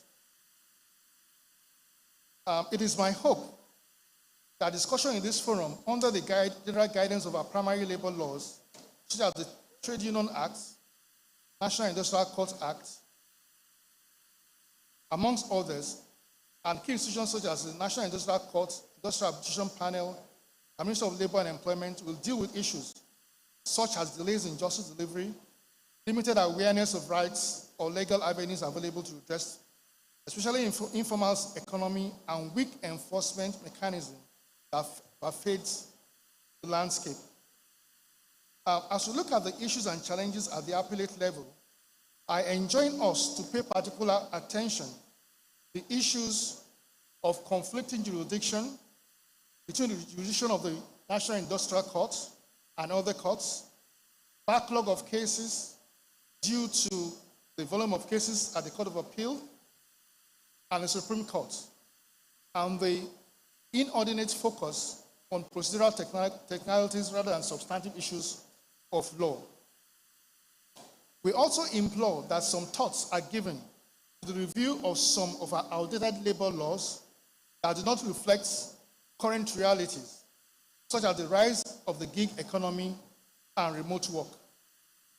Training judges and legal practitioners in labor law and alternative dispute resolution mechanisms could enhance efficiency, leveraging technologies such as e-filing and virtual hearing, could reduce delays and improve access to justice while educating workers and employers about their rights and responsibilities, and under labor laws could reduce disputes and improve compliance.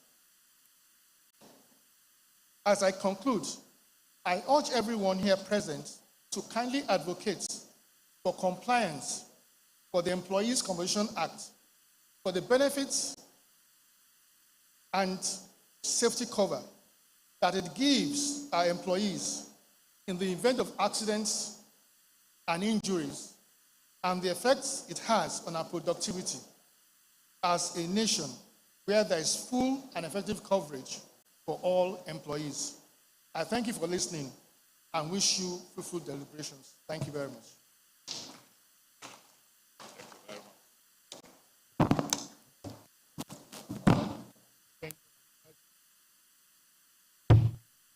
Thank you very much.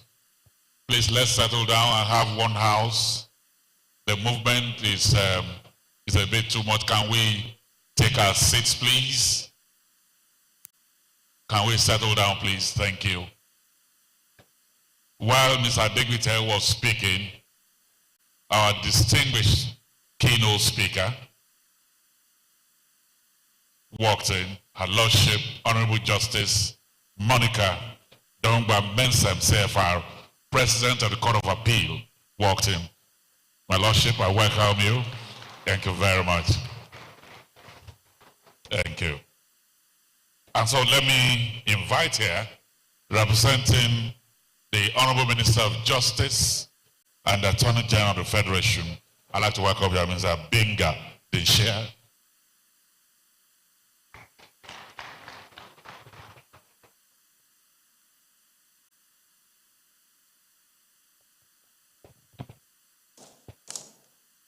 Good morning, my lady, the DG, and all legal luminaries in the House. My name is Barrister Binga Disha, representing the Honorable Attorney General of the Federation.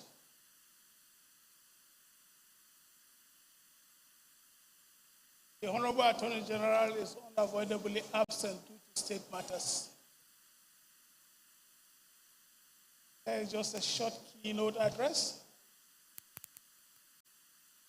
Ladies and gentlemen, I'm glad to be here on behalf of the Honorable Attorney General of the Federation. As we are all aware, labor adjudication and arbitration plays a crucial role in promoting social justice and protecting the rights of employers and employees alike. It is a vital mechanism that helps to resolve disputes by ensuring that the rights of all parties are respected and upheld. Labor adjudication and arbitration is not just about resolving disputes, but also about promoting a culture of fairness, transparency, accountability, providing a platform for workers to voice their concerns. Seeking redress, building trust and confidence in the labor market. It also sent a strong message to employers that they must prioritize the well-being and safety of their employees. As we move forward, it is essential that we continue to strengthen and improve our labor adjudication system. This requires a commitment of fairness, impartiality, transparency, as well as willingness to listen to the concerns and needs of all stakeholders. As we strive to build a more equitable and just society, it is essential that we recognize the importance of fair labor practices. Every worker deserves to be trusted and be treated with dignity and respect, and to have an access to a safe and healthy working environment. Labor adjudication helps to guarantee that these fundamental rights are protected and that workers are not exploited or mistreated. To the workers, I want to say that your rights are valued and respected. You deserve to be treated with dignity and fairness, and to have an access to a safe and healthy work environment. To the employers, I urge you to prioritize the well-being and safety of your employees and to recognize the importance of fair labor practices in building a positive and productive work culture. Strengthened and improve our labor adjudication systems, and to promote a culture of fairness and respect in the labor market. Thank you very much.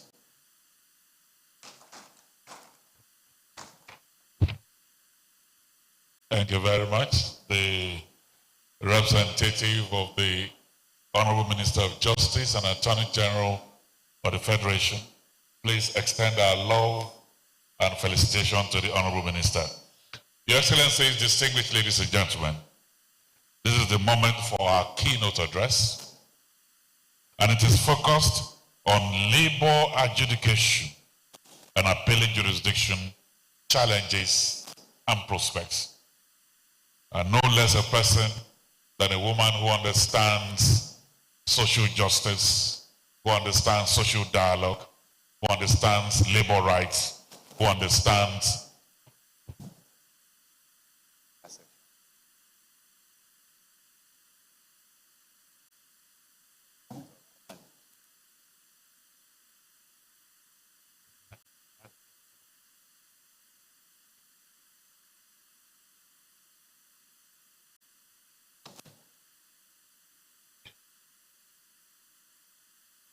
please come.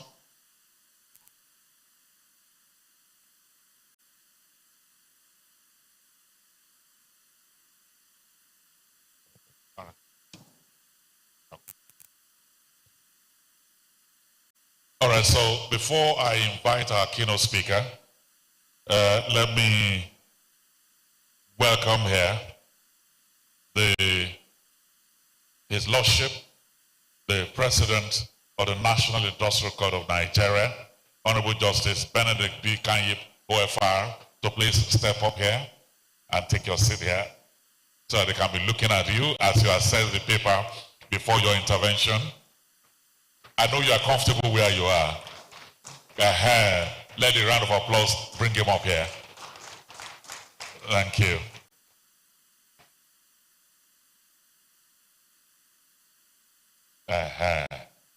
You're welcome. So without much ado, let me welcome our guest speaker. She is the President of the Court of Appeal, Honorable Justice Monica Dongban Bensem CFR. My Lord, I welcome you to the microphone.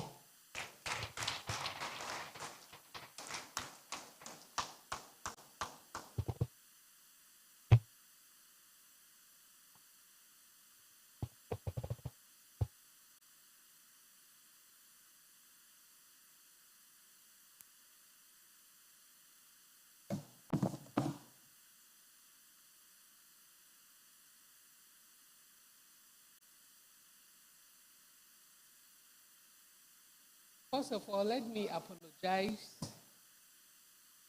coming in after the program started. I wish I were here earlier. I would have loved to have been here earlier, but due to other duties I had to attend to.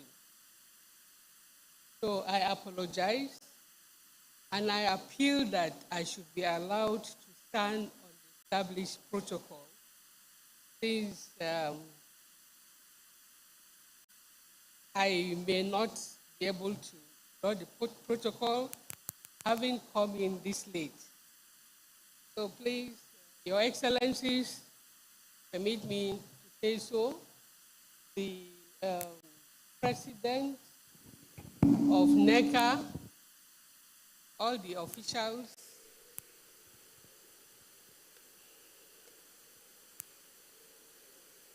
the special guests, and my colleagues, justices of the Court of Appeal who are here, and heads of sections of the Court of Appeal who have accompanied me. I have a paper of 29 pages, but I'll not bore you with this by reading, so I will flip through an executive summary and present the paper for sharing if that is permissible. Thank you very much. Your Excellencies, distinguished guests, the chairman and esteemed members of the Nigerian Employers Consultative Association, NECA. Of course, not to leave out the person who actually introduced me to labor law, the President of the National Industrial Court, my Lord, and Professor Kanye. I'm profoundly honored by your kind invitation to this conference, which has brought together such a distinguished gathering of experts and stakeholders in the field of labor law and industrial relations. As the umbrella organization of employers in the organized private sector of Nigeria, NECA has consistently demonstrated its commitment to fostering labor adjudication and appellate jurisdiction, and its efforts have been instrumental in shaping the country's social, economic, and labor policy landscape. On a personal note, I'm thrilled to share a remarkable coincidence that will always thrill me with admiration for NECA. The year of his birth, 1957, happens to be also the year of my own birth. This coincidence fascinates me. As an organization, NECA provides a platform for private sector employers to interact with the government, labor, communities, and other relevant institutions with the aim of promoting a harmonious business environment that will engender productivity and prosperity for the benefit of all. This presentation attempts to examine the complex issues, challenges, and prospects surrounding labor adjudication and appellate jurisdiction, with the primary objective of identifying pragmatic and effective solutions that strike a balance between the interests of workers, employers, and the government in the broader economy to contribute to the development of policies and strategies that foster a fair, equitable, and productive workplace. The labor law is undergoing a significant transformation driven by technological advancements, changing workforce, demographics, and shifting societal values. Emerging trends in the workplace, such as the gig economy, artificial intelligence, and remote work, are redefining the traditional employer-employee relationship, imposing new challenges for labor adjudication and appellate jurisdiction. Central to the labor justice system is the concept of tripartite collaboration, which brings together government, employers, and workers to promote social dialogue and resolve labor disputes. Ordinarily, the tripartite framework, employers are driven by the desire. In the tripartite framework, employers are driven by the desire to minimize costs and maximize profits, while workers seek to secure fair wages, safe working conditions, and social protection.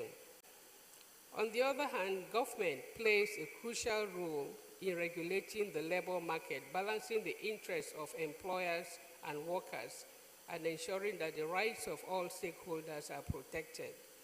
This delicate balance is essential for promoting social dialogue, resolving labor disputes, and fostering a stable and productive work environment.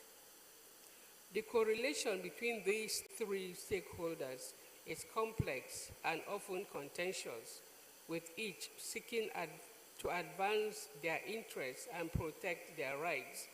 This complexity makes labor adjudication a critical component of the labor justice system, as it provides a formal mechanism for resolving disputes and interpreting labor laws and regulations.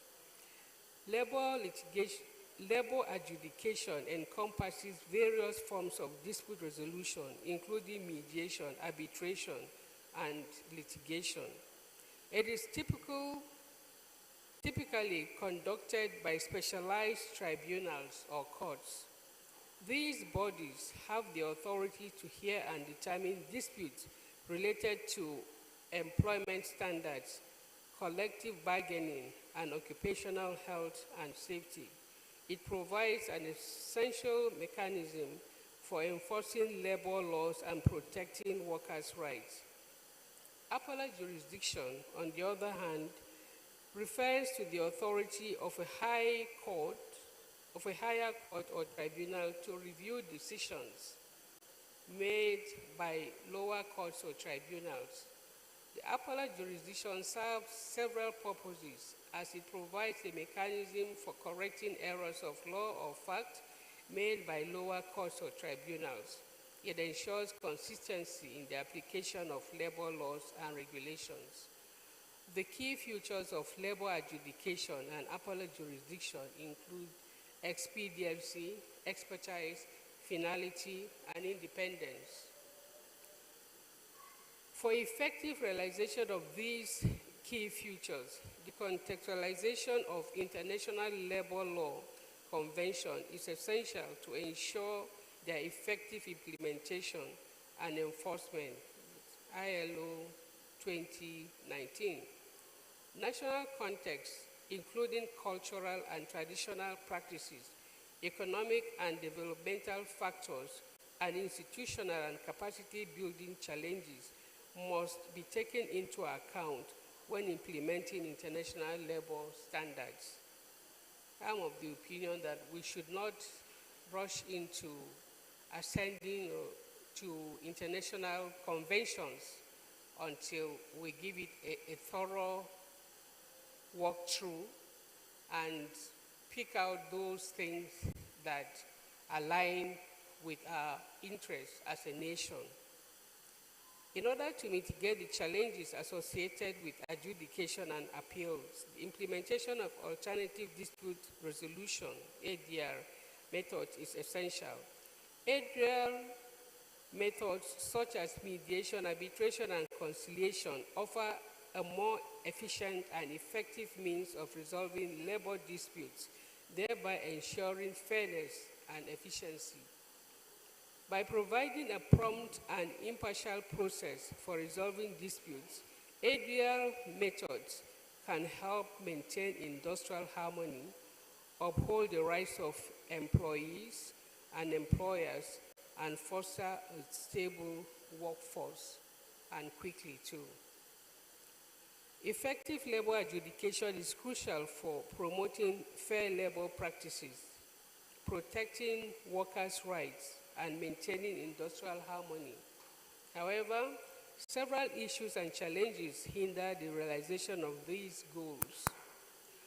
The informal economy, limited jurisdiction, underfunding, and lack of expertise are some of the significant obstacles that labor adjudication bodies face.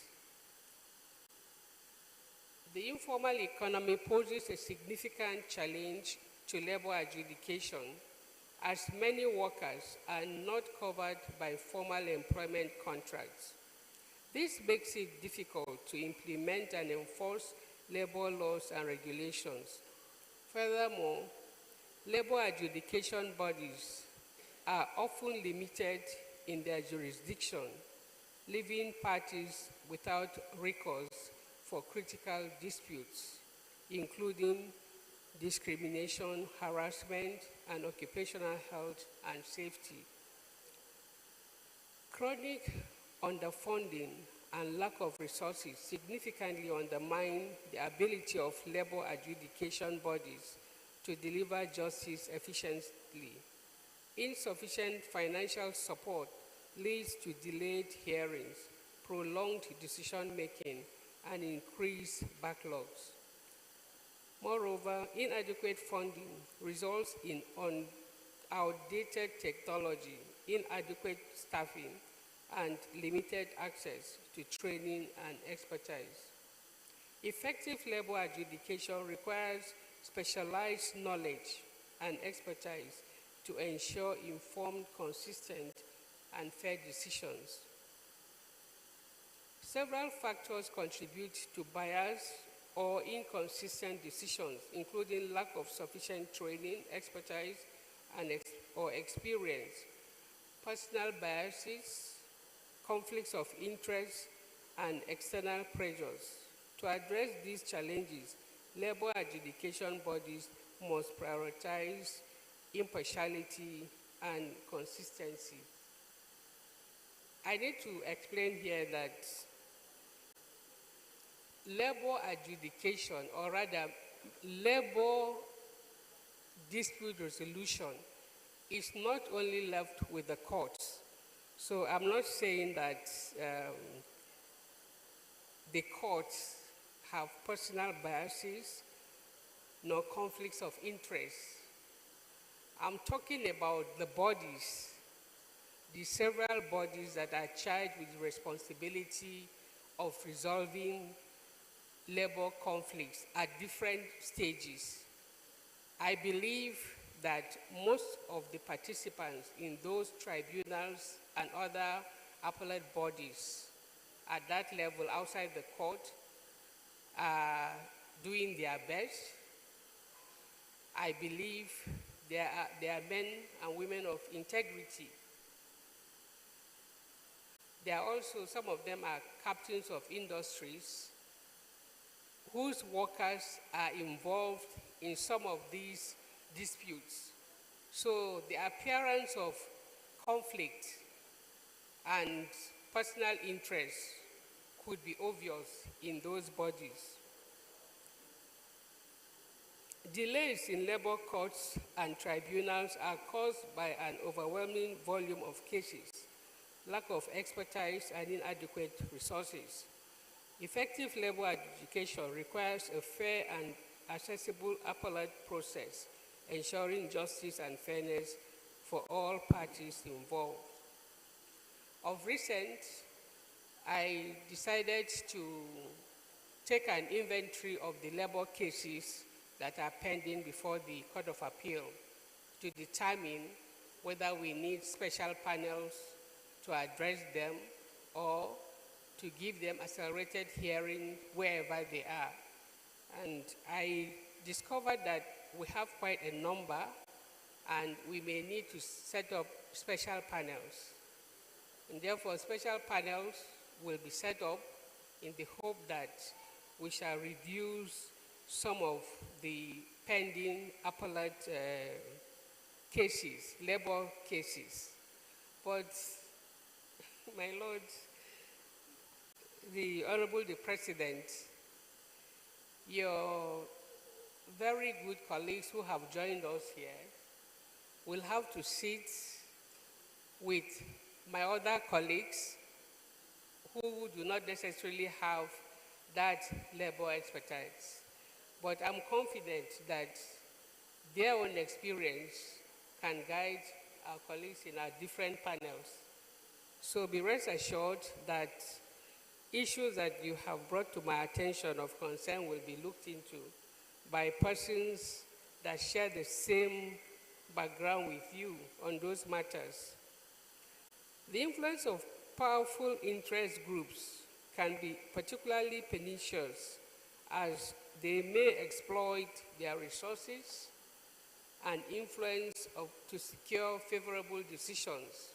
Weak institutional frameworks, inadequate funding, and lack of transparency increase the vulnerability of labor adjudication to external interference. That was what I was explaining earlier, that, you know, the self-interest, it could be a perception, just like people believe that judges are influenced by things they are giving things that they are not entitled to, though, no evidence have been adduced to that effect. And those of us who are inside there know what is due to us upon appointment and what we are suffering without those things. Training adjudicators on cultural sensitivity, language accessibility, and vulnerability awareness is essential to ensuring emphatic and effective dispute resolution.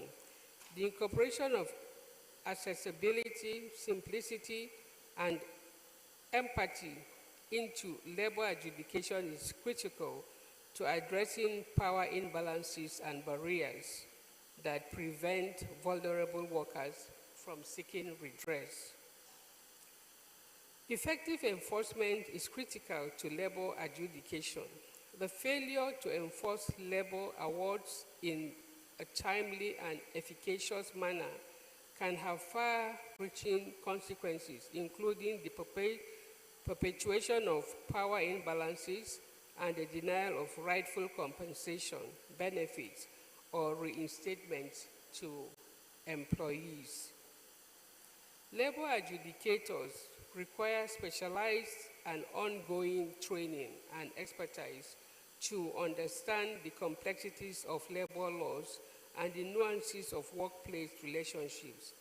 Adjudicators must consider the impact of their decisions on employers, employees, and the wider labor market, taking into account the complexities of the economy and the diverse needs of workforce.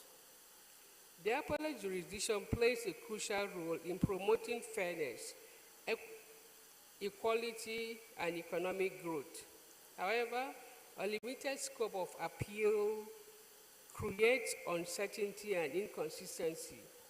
With different appellate courts or bodies, I would rather use bodies here, interpreting labor laws inconsistently, expanding the scope of appeal, clarifying procedures, and standardizing appeal processes can enhance transparency and consistency.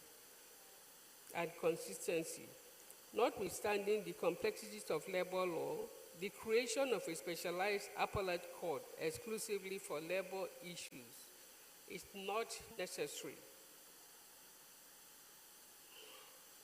for ensuring the effective administration of justice in this domain. A more pragmatic and efficient approach to appellate jurisdiction would be to constitute panels comprising justices who possess the requisite knowledge and expertise in labor law. This approach offers several benefits which can be identified in the following areas.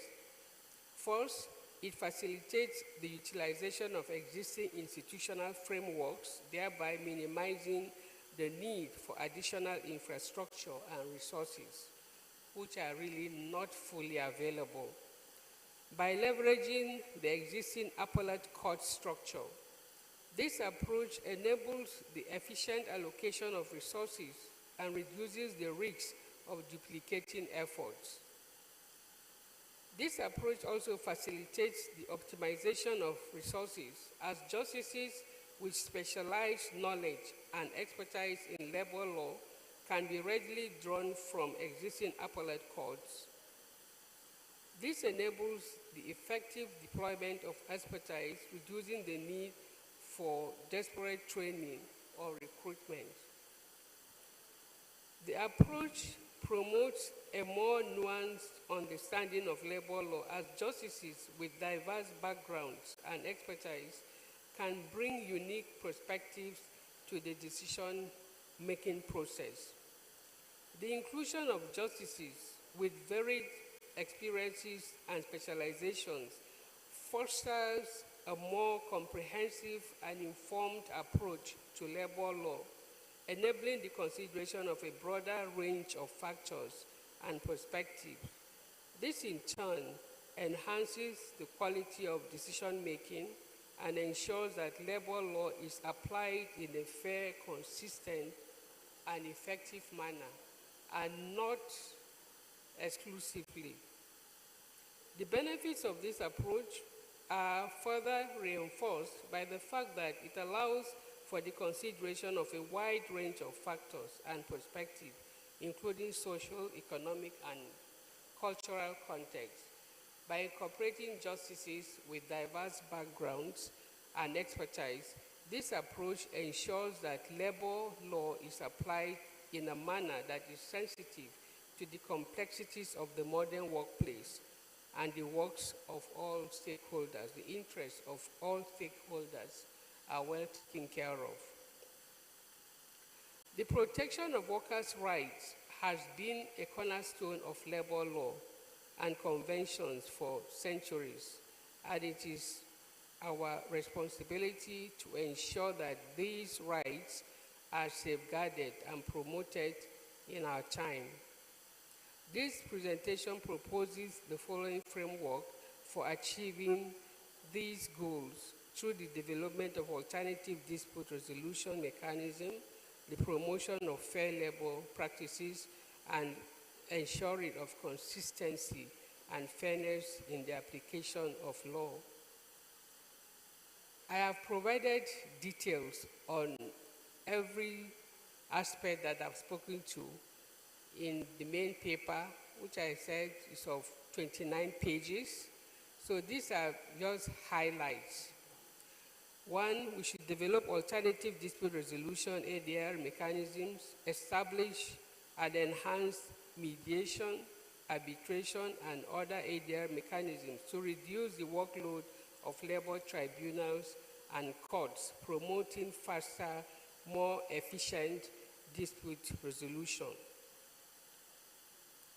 Participants in these ADR mechanisms, from our experience in the Court of Appeal, are usually very experienced lawyers and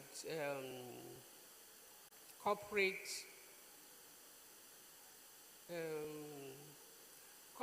heads, specialized people who have interacted with the labor market and the workers and the employers.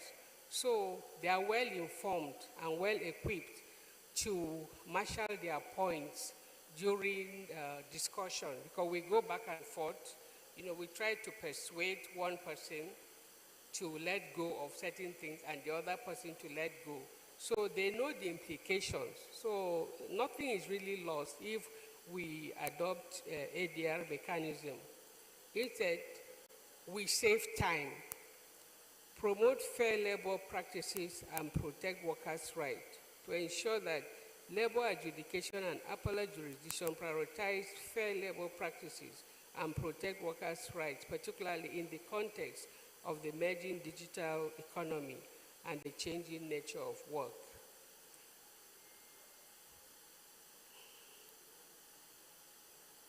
This prospect also limits the involvement of appellate jurisdiction in labor law to ensure that it does not congest the appellate court with matters that can be resolved through ADR mechanism and other alternative means. We also use appellate jurisdiction to review decisions of lower courts and tribunals, ensuring that the law is applied consistently and fairly in all cases. That is where there are serious legal issues that need proper interpretation. If we concentrate on providing clear and concise guidance on the interpretation of labor law and regulation, resolving ambiguities and uncertainties in the law, and promoting a culture of compliance and cooperation among employers and employees. To review administrative tribunal decisions, to ensure that decisions of administrative tribunals such as labor boards and employment standard tribunals are fair, reasonable, and in accordance with the law, and review them as necessary. Narrowing down This appellate jurisdiction will also promote and ensure that the appeal processes is fair, efficient, and cost-effective, and that all parties have an equal opportunity to present their case and to be heard, promoting a more equitable and just labor market. The key principles guiding these recommendations include adaptability, effectiveness, fairness, access to justice, guidance, and clarity. By following these recommendations and key principles, labor adjudication and appellate jurisdiction can effectively address the challenges facing the labor market and promote a more equitable and just labor market for all stakeholders. In conclusion, this presentation provides an examination of issues, challenges, and prospects of labor adjudication and the appellate jurisdiction. The examination reveals a complex web of issues and challenges, including delays, inefficiencies, and limited access to justice. These challenges have significant implications for the effective resolution of labor disputes and ultimately for stability and predictability of the labor market. The National Industrial Court of Nigeria is the primary forum for labor disputes, and its effectiveness for labor disputes litigation and its effectiveness is crucial in promoting fairness and justice in the labor market. I believe that the National Industrial Court is doing a very good job. However, the Nigerian Labour Congress has emphasized the need for adequate funding to enable the NICN to discharge its mandate effectively, and I agree with that. In response to these challenges, this paper recommends that appellate jurisdiction should be reserved for cases that raise fundamental questions of law or fact, or where the decision of the lower court or tribunal is manifestly erroneous. Having demonstrated the advantages of alternative dispute resolution mechanisms in promoting a more efficient, cost-effective, and flexible approach to dispute resolution, as you would see in the details of my more detailed paper, I ultimately recommend the adoption of ADR mechanisms in labor adjudication rather than litigation. The appellate jurisdiction should only be exercised sparingly. I thank you all for your attention. May God bless you all.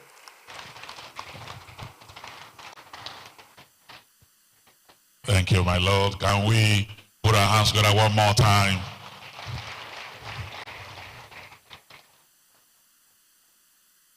Thank you very much. Thank you. While she was delivering her paper, the representative or the head of the Civil Service of the Federation, Mrs. Didi Esther Wilson-Jack, ONM and I, walked in, represented here by the Director in the Office of the Head of the Civil Service of the Federation, Dr. Comfort Adeoshu. I welcome you. Thank you very much.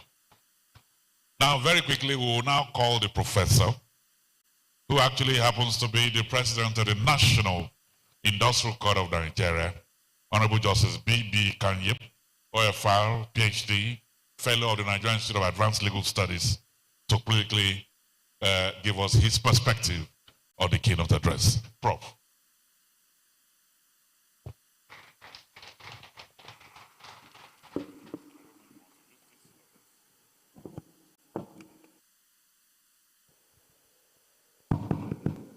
Thank you, MC. My Lord, the President of the Court of Appeal, thank you very much. Every year, the Court of Appeal has its legal year. There's usually a conference coming with it. And my Lord, the President of the Court of Appeal had always invited me to come and share my thoughts. I've always seized the opportunity to raise one or two issues. And you could see my Lord from the onset informing the audience that some of the issues I raised are actually being addressed. I thank you, my Lord. I'm supposed to be commenting on the paper. Incidentally, a good deal of the issues I put down are also issues that my Lord had covered. So I might end up repeating what was said or merely stressing them.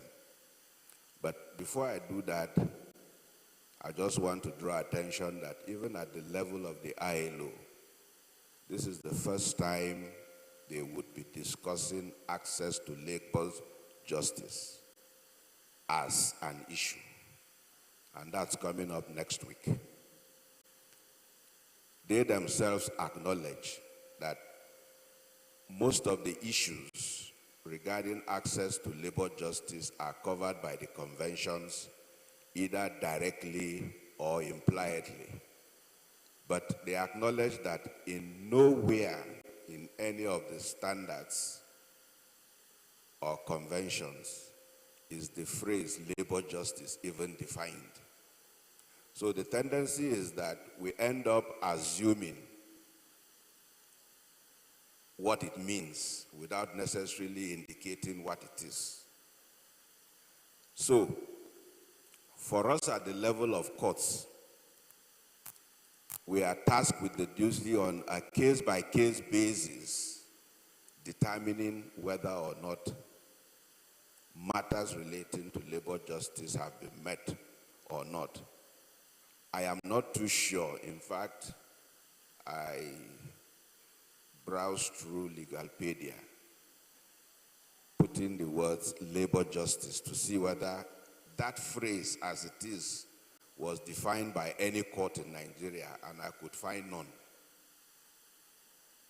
So sometimes when we deal with matters of labor justice, the tendency is for us to assume we know what it is. We may fall short in the ultimate decisions that we do, particularly at the level of the National Industrial Court, and that's where the issue of appellate review of what we do comes in. This preliminary point made, I would just go briefly into some of the things I just raised. It's restating what has been said in some other manner. I first of all started by thanking NECA for being able to bring the Director General of the ILO to Nigeria. And then I noted last year when I was at the Committee of Experts meeting, we had a session with the DG, and we had discussions, and he told us the problems they are facing now regarding the issue of technology in the workplace, which has changed the manner in which work is being done. My Lord, the President of the Court of Appeal made reference to the impact of technology in the workplace. So you can see that it's a current problem. And for us as courts, again, we may be tasked with that onerous duty of, on a case-by-case basis, determining. I used to like giving as an example, our basic structure recognizes a binary relationship between employers and workers. And the general assumption is that the employee is always a human being. Technology today means the incursion of, for instance, robots in the workplace is increasing by the day. We don't have any legislation that tells us today in Nigeria whether a robot is an employee or not, or whether a robot can be an employee or not, yet they do majority of the work. Our task, when the opportunity comes, will be to determine that. And we will have to determine that based on the current state of the law as we find it. which from the very beginning in the morning, virtually every person who addressed us here complained the laws are obsolete. And so long as we have to deal with obsolete laws, we will have to rely on the courts. And the President of the Court of Appeal did mention, it is not always that what we do as courts is liked by those who use our service. But sometimes we need to understand also that the courts themselves are hampered. Courts are supposed to be interpreters of law. They are not supposed to be makers of law. Yet, we have a changing work environment that requires reappraising even the basic rules as we have them. And that's why I stress, for instance, that labor lawyers and labor law face what is today called an identity crisis. We don't even know what the boundaries of labor law are. You could hear that from the President of the Court of Appeal. And so people are beginning to reformulate what these boundaries should be. And I quote a particular author who asked 3 questions. Has the real world changed so much as to leave traditional labor law inoperable? Are our basic concepts of employee, employer, employment relationships still viable and hence capable of shaping our thinking? Are the moral ideas which motivate our enterprise still salient and capable of enabling us defend labor law? So, people are even beginning to ask whether we need labor law. We pointed out that laws are becoming outdated. Many no longer cover workers as we know them because the changing work environment is beginning to change even the character of workers. Frequent changes in employment practices, unforeseen by the legislature when they made the Labor Act in 1974-73, are now designed to evade the law. And so the interpretation of existing labor laws is problematic today in the face of this changing work environment and practices. And coming with that are the fundamental underpinnings or basis of labor law which are not left out in the attack. We used to be told that labor is not a commodity. So today, labor is being commodified. You only need to think of the footballers in the Premier League. And you see how they move from one club to another, the rules regulating them, and the amount of money attached to their footballing skills. Then you begin to ask yourself whether in reality, labor is not actually a commodity. Today we hear that it is merely different from other commodities. So, that orthodoxy of the employer being the bearer of power and the worker not being the bearer of power, the employer being strong and the worker being weak, and the employer being contract maker and the worker being contract taker is also being questioned. And so the phrase labor law is not a commodity and labor law redressing inequality and bargaining power are now seen as merely making good slogans or narrow views that limit our understanding of labor law. Yet, human dignity is involved in all this. And we heard that from the President of the Court of Appeal. Hence, the view that the protection of the worker against unfair exploitation becomes profound rationale of labor law. We employed workers, but what we got were human beings is a common refrain in the world of work. So when we look at the logic of collective bargaining, paternalistic legislation intervening in the substance of the employment bargain, We have to see all as a construct of a body of consumer protection for the vulnerable in the labor market, which stands and speaks fairness and decency to the superior bargaining power of capital. In this sense, global labor injustice is acknowledged to be a problem of power imbalance between capital and labor, which cuts across countries in a transnational fashion, at least, just as much as it is one between wealthy and poor countries and their respective citizens. But in all this, employers are complaining that the emphasis on labor not being a commodity, labor law redressing the imbalance in power relations, and the emphasis on human dignity and decency in the workplace all leave little or no room for enterprise sustainability. Virtually every year at the Committee of Experts meeting in Geneva, we always hear from the employers group that we are not taking or factoring into account enterprise sustainability. In fact, in one of our discussions, I had to ask whether the ILO conventions are meant for workers. And the answer I got was that, look, the basic framework of the conventions were meant to protect workers against the superior bargaining power of employers. In fact, today, there's this thing coming up.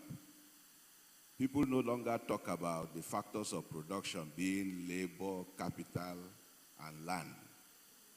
Labor is now being branded as human capital. I don't know whether you get the drift. It's now being branded as human capital. Just reinforcing that idea about whether or not labor itself is a commodity.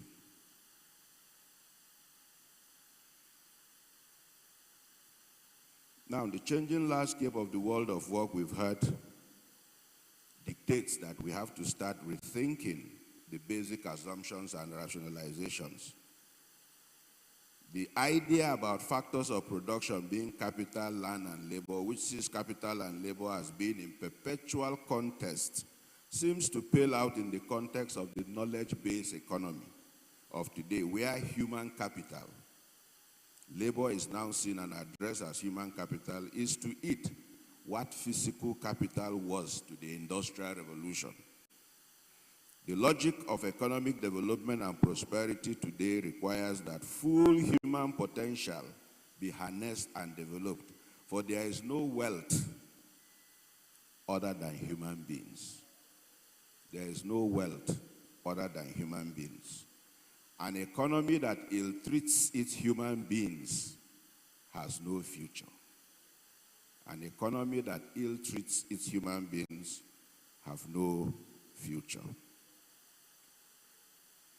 The point is that the essence of labor regulation is to improve the lives of people, insofar as work has something to do with it. And work always has something to do with it. Human beings are not merely the means of production. They are an end of the exercise. It is in this sense that labor law is being reconceptualized today. Labor law should not just concern itself with preventing unfairness in negotiating contracts. It should cover all productive activity and regulate the deployment of human capital, maximizing human freedom in the process.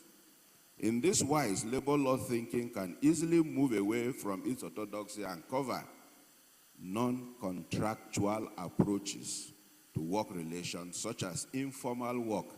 The President of the Court of Appeal mentioned that, and other non-traditional labor law subjects, such as unpaid work, education. And here, education is noted because education being the key to all human capabilities.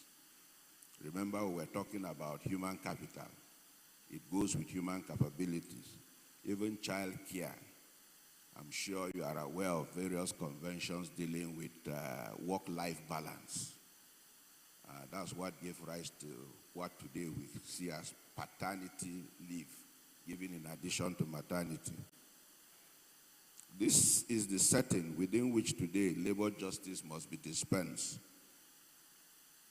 And I quote an ILO study that says, access to labor justice cannot be understood only as the formal access to labor courts.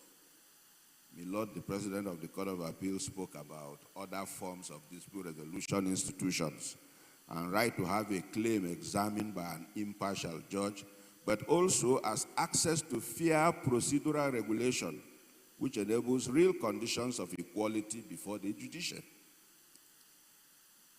Our adversarial legal process is inherently binary.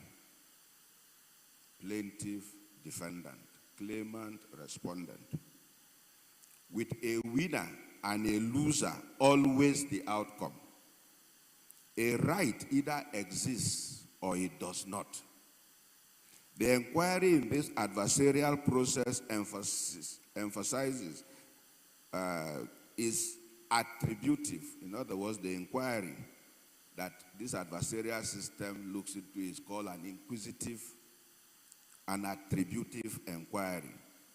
It's either the defendant is at fault or he is not at fault. Now, whether this kind of inquiry remains ideal for resolving labor disputes where the interests of the larger society may be at stake, as in cases of industrial actions, remains an interesting question for further thought. Ours is even made more interesting when it is noted that we do not have a separate court system designed for labor matters, only given the interposition of the Court of Appeal as a reviewing appellate court over the decisions of the National Industrial Court. While the National Industrial Court is a specialized court dealing with only labor matters, the Court of Appeal is not. Further interesting is the fact that ours is actually a two-tier appellate system. While the NIC has appellate jurisdiction over decisions of the Industrial Arbitration Panel, in virtue of the dispute resolution processes of Part 1 of the TDA, it is the Court of Appeal who hears appeals from decisions of NIC. So, if you look at the scope of the appellate jurisdiction of NIC, it covers what the ILO would call collective labor disputes, called in the Act trade disputes. But the problem we have is that, and I heard elements of the complaint this morning, majority of lawyers don't even want to use that process. So they bypass it and run to us. Fortunately for us, the Court of Appeal has denounced that practice by lawyers where they sidetrack the trade dispute resolution processes of Part 1 and come to us. But I can tell you, either because the lawyers don't read the Court of Appeal decisions, I don't know, but they always fall into that trap. For us at the NIC, what we do is to try as much as possible to indicate to them that, look, you are coming to us prematurely. So better go back and sort out the processes under the Part 1 TDA processes before you can come to us as an appellate body. So in that regard, we've seen clarity in terms of the decisions of the Court of Appeal, yet the lawyers themselves don't follow it.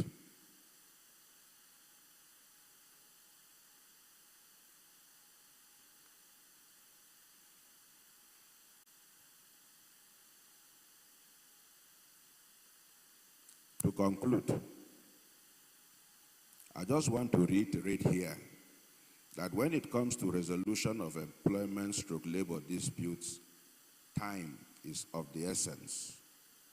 In the words of the ILO, and I quote, following the principle that justice delayed is justice denied, which has been repeatedly recalled by ILO supervisory bodies, the body of international labor standards recognizes the imperative for dispute resolution mechanisms to be swift acting and time efficient, given that the costs, the President of the Court of Appeal talked about costs, given that the cost of dispute resolution processes and litigation can serve as a significant barrier to workers and employers wishing to pursue claims, there have been several references to the principle of ensuring that procedures, including appeal procedures, are kept affordable. Related to this principle is the requirement that such procedures be accessible, simple, rapid, and efficient. In addition to the direct references to the need for speedy and simple procedures, these include the possibility of accessing ADR institutions prior to judicial ones, which can be more time-consuming, and ensuring the presence of the workplace-level complaint mechanisms that can quickly address labor disputes. In fact, the meeting in ILO next week is not just on dispute resolution, it's also on dispute prevention. In fact, the greater emphasis is on prevention because of the general belief that if you can prevent the disputes from even coming to courts, that would be preferable. And this reminds me the exercise we did reviewing the labor laws in Nigeria, which is still lying at the National Assembly. By that exercise, we had contemplated that if the law is passed, only 15% of labor disputes should get to the point of adjudication. And of course, it means less than that to get to the Court of Appeal, because the process is made in such a way that from conciliation up to arbitration, 85% of the dispute should be resolved. And the 15% that ought to come for adjudication have to be disputes that are rights-based. In other words, where fundamental infringement of rights. The President of the Court of Appeal spoke about questions of law and serious questions of facts being the ones that should get to the Court of Appeal. In fact, the basic structure of the process suggested is that even at the level of NIC, only 15% should get to NIC, which means what will get to the Court of Appeal will be less than that 15%. That's the ideal that was worked on. Unfortunately, the bills are still at the National Assembly. Because time is of the essence, it is better to get a bad judgment quickly than a good one too late. This may sound heretical, as judgment rushed is justice crushed. Fortunately, the Court of Appeal, and I cited 2 cases, have acknowledged this principle. Employment rights, being in the main rights in personam, as distinct from rights in rem, it makes little sense, as in one case it did happen, for it to take 23 years to determine jurisdiction in an employment case. The sad part was that the gentleman, he was a staff of CBN, when finally that issue of jurisdiction was decided by the Supreme Court, neither the State High Court nor the Federal High Court had jurisdiction. It was NIC that had. And by the time NIC was hearing the matter, both the man and his lawyer were now over 70 years old. And he died before knowing whether his dismissal by CBN was actually valid or not. It is because of cases like this that it is said, better give the man a bad judgment within 1 month, 2 months. He can reorder his life and live with it than wait for 23 years and give him a good judgment. By the time judgment is given, the value of the judgment itself may have been lost, and so it becomes valueless. I thank you for listening.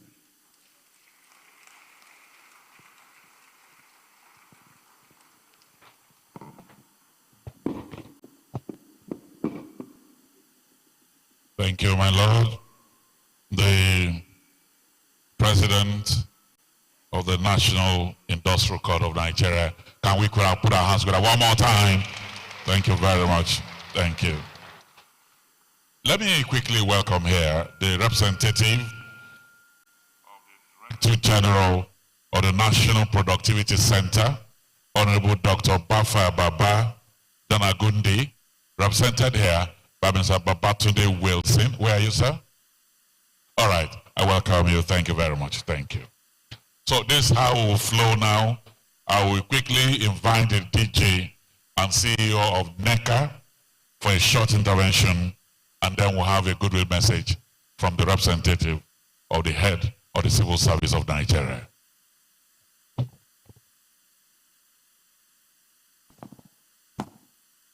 Thank you, my Lord.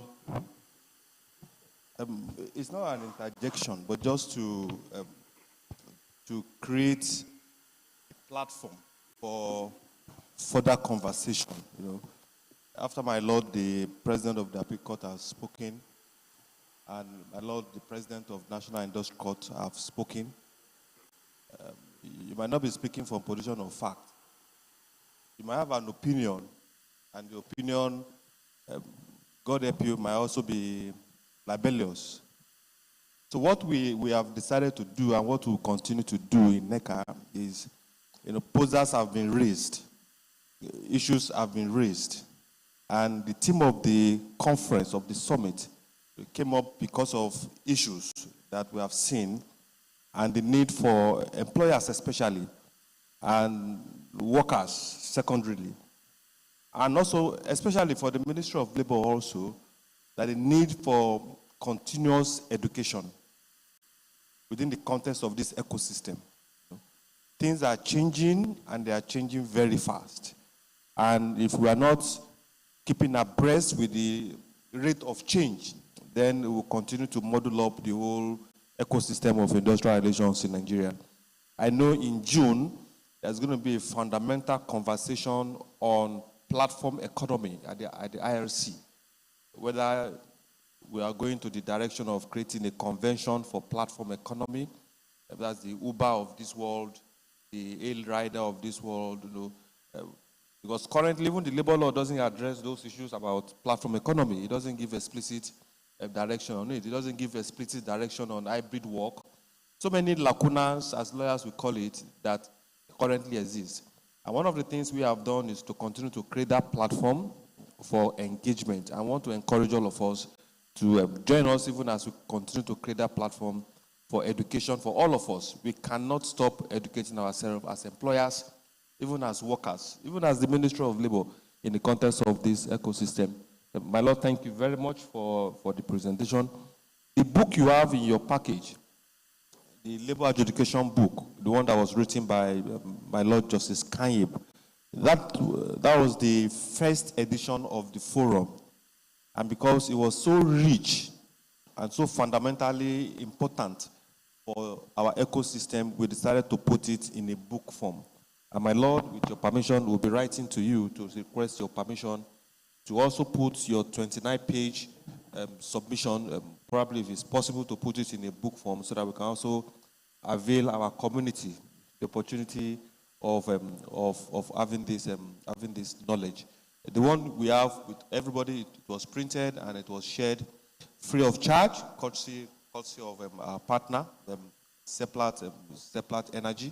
And we're hoping that we'll also be able to share and publish my Lord, the President of Appeal Court's book during the 4th International edition of the Labor Adjudication Forum. Thank you. Thank you, DG. Thank you very much. Also here with us is the Director General of the National Pension Commission, Ms. Omolola Oloraron, represented here by Dr. Babatunde Alayode. That's you. Okay, thank you. You're welcome. Thank you very much. So we'll have a very quick video message from the representative of the head of service of the Federation, Dr. Mrs. Adjudication. Welcome.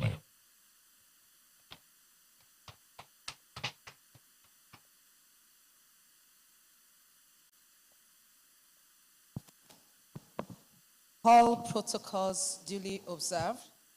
And I want to say congratulations to the organizers for having this event holding. And while I was seated, I was actually learning a lot of things already. because everywhere I get to, I'm a lifelong learner. So once again, please, can we put a round of applause together for the organizers, for the lessons I've already learned from our DG and from the president in their presentations. So I'm going to be presenting what my boss sent to us. And the languages of this speech she prepared, I've actually heard all of them from the things that have been presented. That shows that the legal part of her resonated with this particular event today.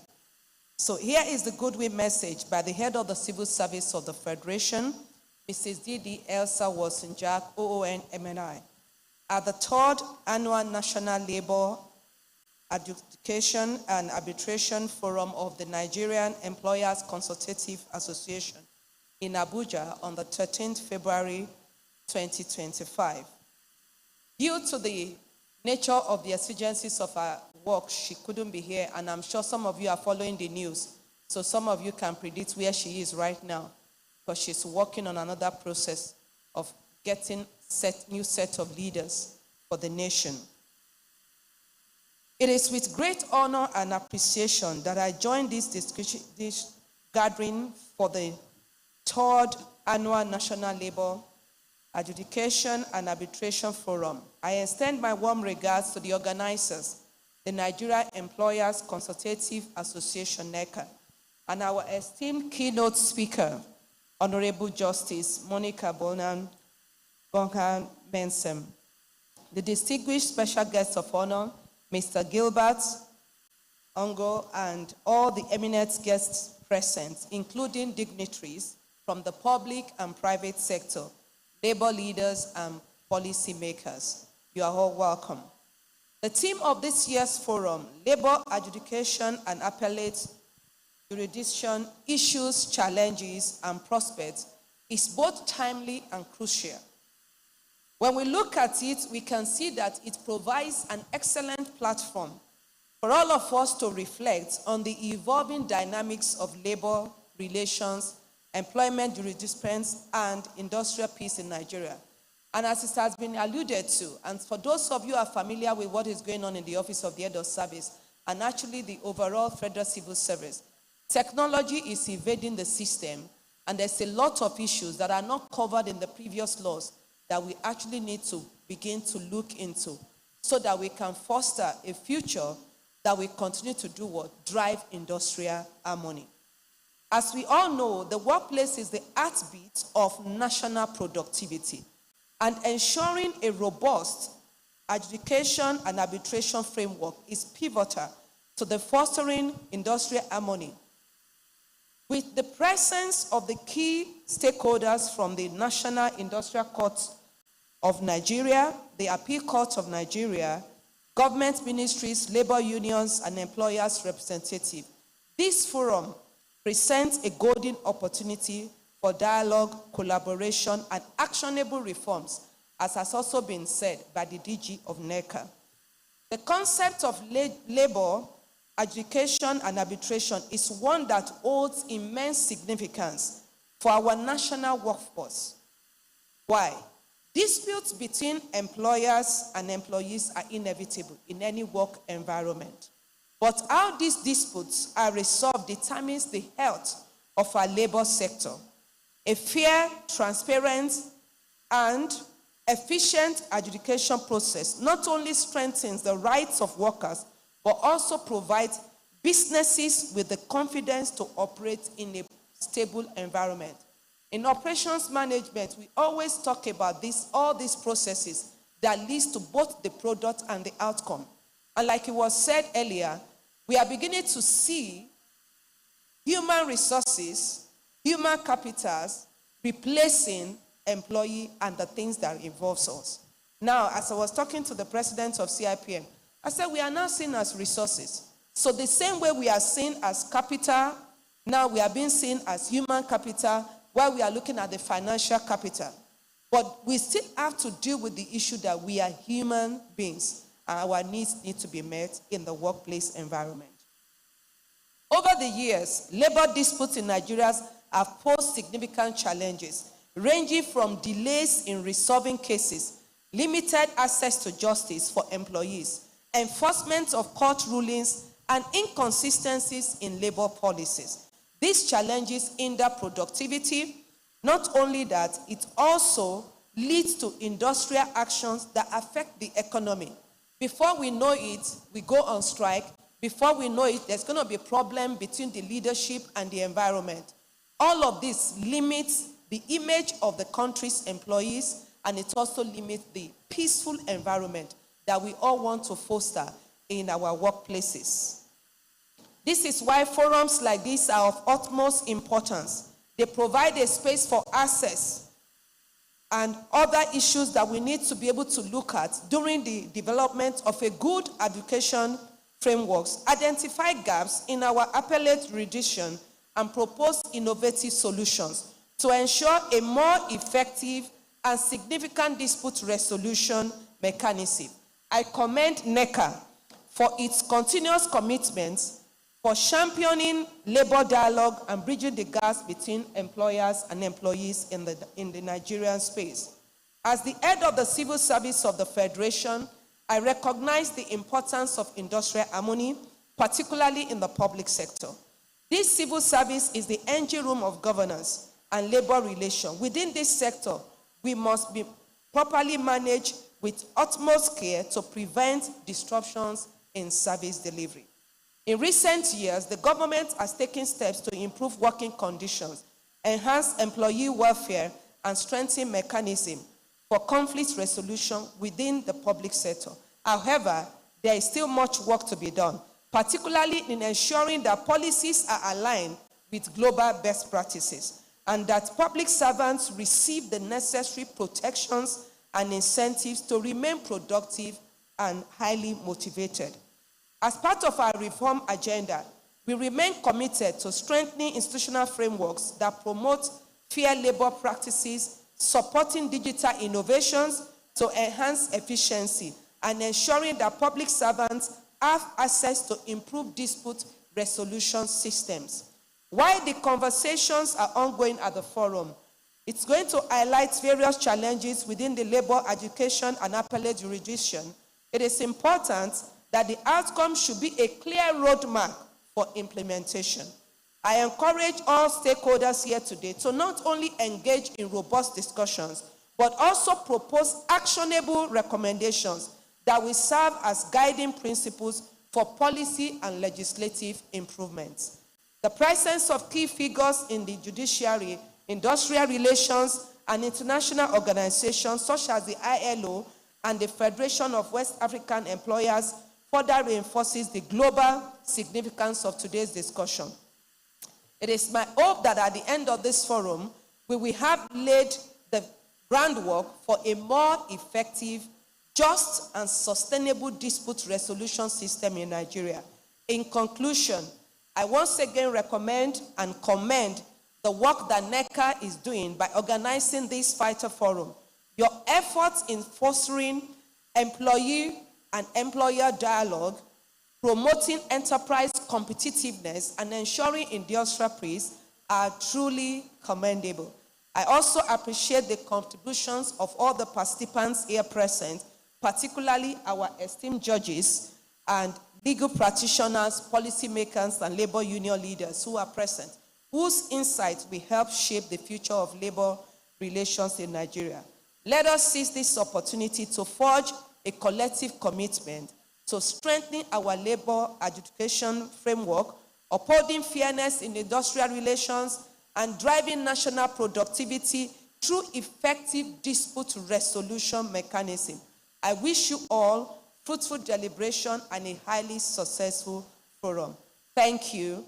Mrs. Didi Esa Wasinjak, OON MNI, Head of the Civil Service of the Federation. Thank you, everyone, and God bless us. You know, I was just listening to Dr. Comfort Adeosun, and it just occurred to me that the head of service didn't make any error by sending you. And it just also occurred to me that your becoming a permanent secretary is very close, and I pray that you also become a head of service. Your delivery, super. Thank you very much. Let's put our hands together for her, ladies and gentlemen. Thank you. It's now time for us to present gifts and plaques. The DG, alongside the president, will coordinate this. And after this, he'll be doing his vote of thanks.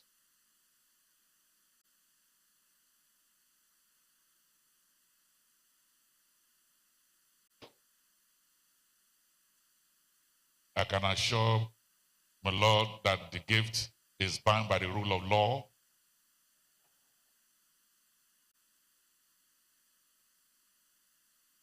Nothing illegal about it.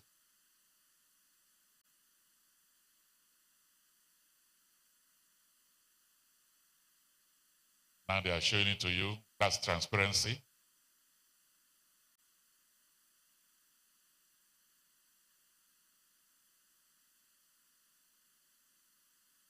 Do you want to expose everything? Okay. Thank you very much for coming. Your thoughts are wonderful. And thank you for approving that they should do a book from your presentation today. Thank you very much.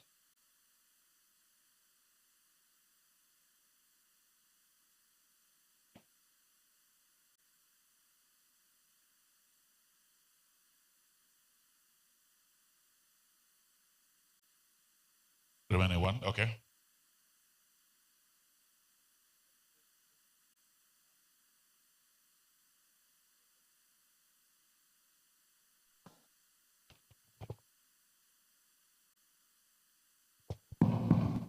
I forgot we have 3 presidents on the stage. Also, we want to appreciate Justice Kaib for his support. You know, there are individuals that have stood behind this forum.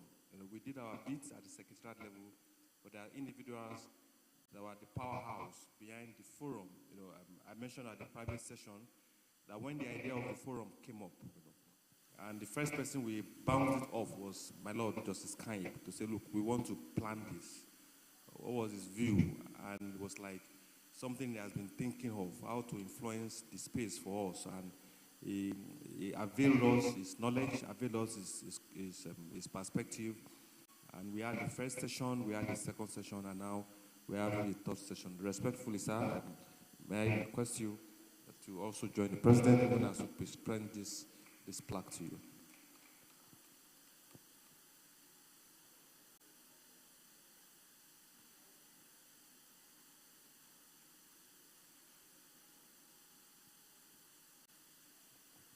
I also want to invite Dr. Larewaju if he's still in the hall. Thank you, my Lord.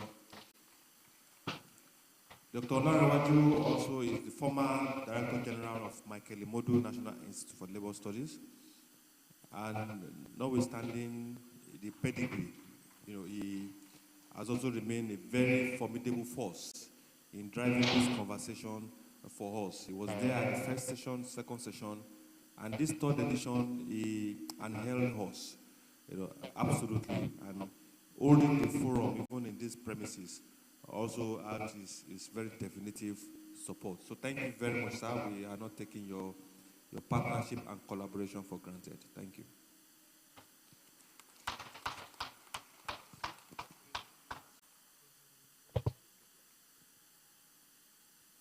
Thank you, sir. So for close of thanks, I think on behalf of the President and Chairman of Council of NECA, I want to first thank God for making the third edition a success. When we broached the issue of inviting the ILO DG, it was like a mirage. That how will it happen? But we did. We wrote a letter, and then everyone started backing us up, and everybody that matters started helping us to push, and things were aligning for us, and eventually we brought him to Nigeria. So we want to thank the ILO DG for the support and for making it down to Nigeria. We want to thank my Lord, the President of the Appeal Court. It will surprise you that it was while we were seated for the second edition at Sheraton, Abuja Continental, that my Lord, Justice Kanye, whispered to my Lord, President of the Appeal Court, that, my Lord, you will be the keynote speaker for the third edition. And she accepted a year before the session. And she asked us to bring the letter, and she locked it in her bag. And when the ILOTG schedule, very unpredictable, we picked the 11th of February.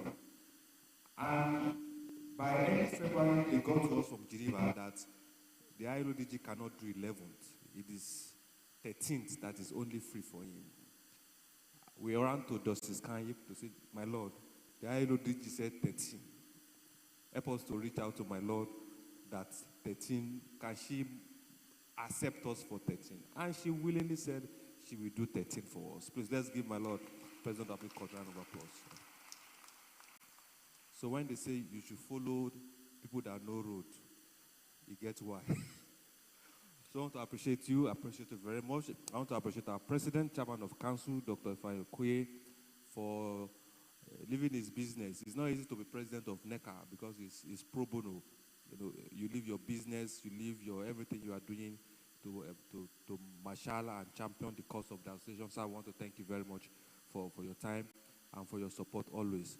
I also want to thank all council members of Council of NECA that are here. Please, let's give council member a round of applause. In absentia, I want to thank the Honorable Minister, the Honorable Ministers, these members of the Senate, the chairman. It's not easy to drag them here, but they were all here for us. I want to thank our social partners, NRC, TUC, they've gone. I want to thank the ILO, thank Vanessa in absentia, and especially I want to thank Julie for sticking with us. You know, what she has done for us and what she's doing for us to make us to evolve to the kind of relevance we want. You know, it takes somebody like Julie to do it for us. Please, let's give Julie a round of applause, please. Thank you, Julia. And thank you to all presidents, CIPM presidents, executive secretaries, director generals of sectoral association, the DG of MAN is here, executive secretary for AFBT is here, Mr. Wally Jones, Mr. Chinedu, our Abuja Geographical Group chairman, all the sectoral heads that are here. We want to thank you very much. We want to thank my lords, the justices of the appeal court that are here. We have about 10 justices of the appeal court. We also have about 7 or 8 justices of the National Industrial Court. We thank you very much for leaving your courts to come and fraternize with us. Thank you very much for the time spent with us. Thank all the audience, all of you that have stayed with us and have stuck with us. We thank the vendors that have made this happen. And last but not the least, I want to thank my colleagues at the Secretariat. Please, can we give our Secretariat a round of applause?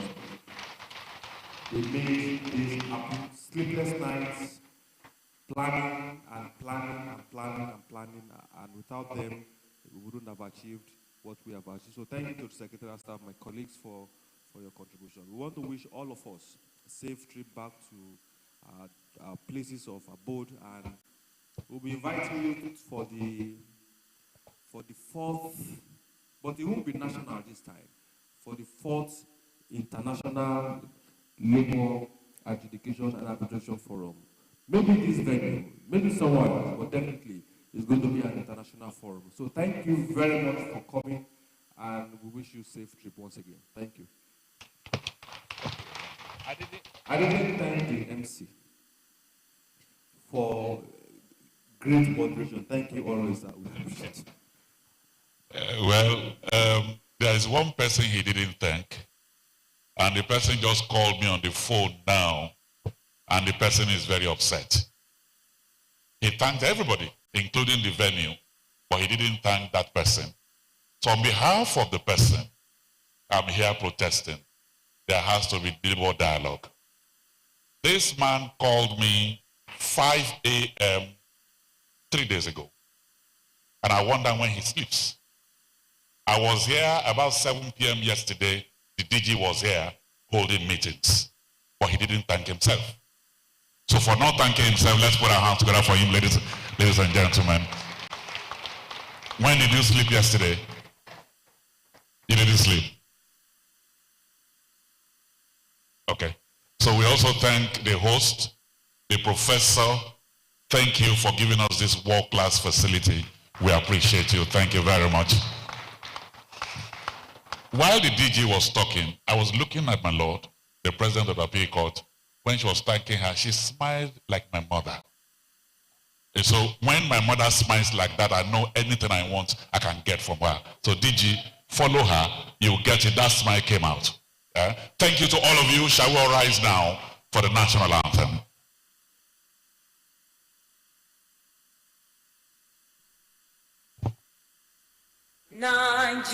Nigeria, we hail thee, our own dear native land. Though trilets of medieval, in brotherhood we stand. Nigerians old and proud to serve our sovereign motherland. Well, the anthem has said it, whether you are an employer or you are labor, in brotherhood we stand. Thank you very much.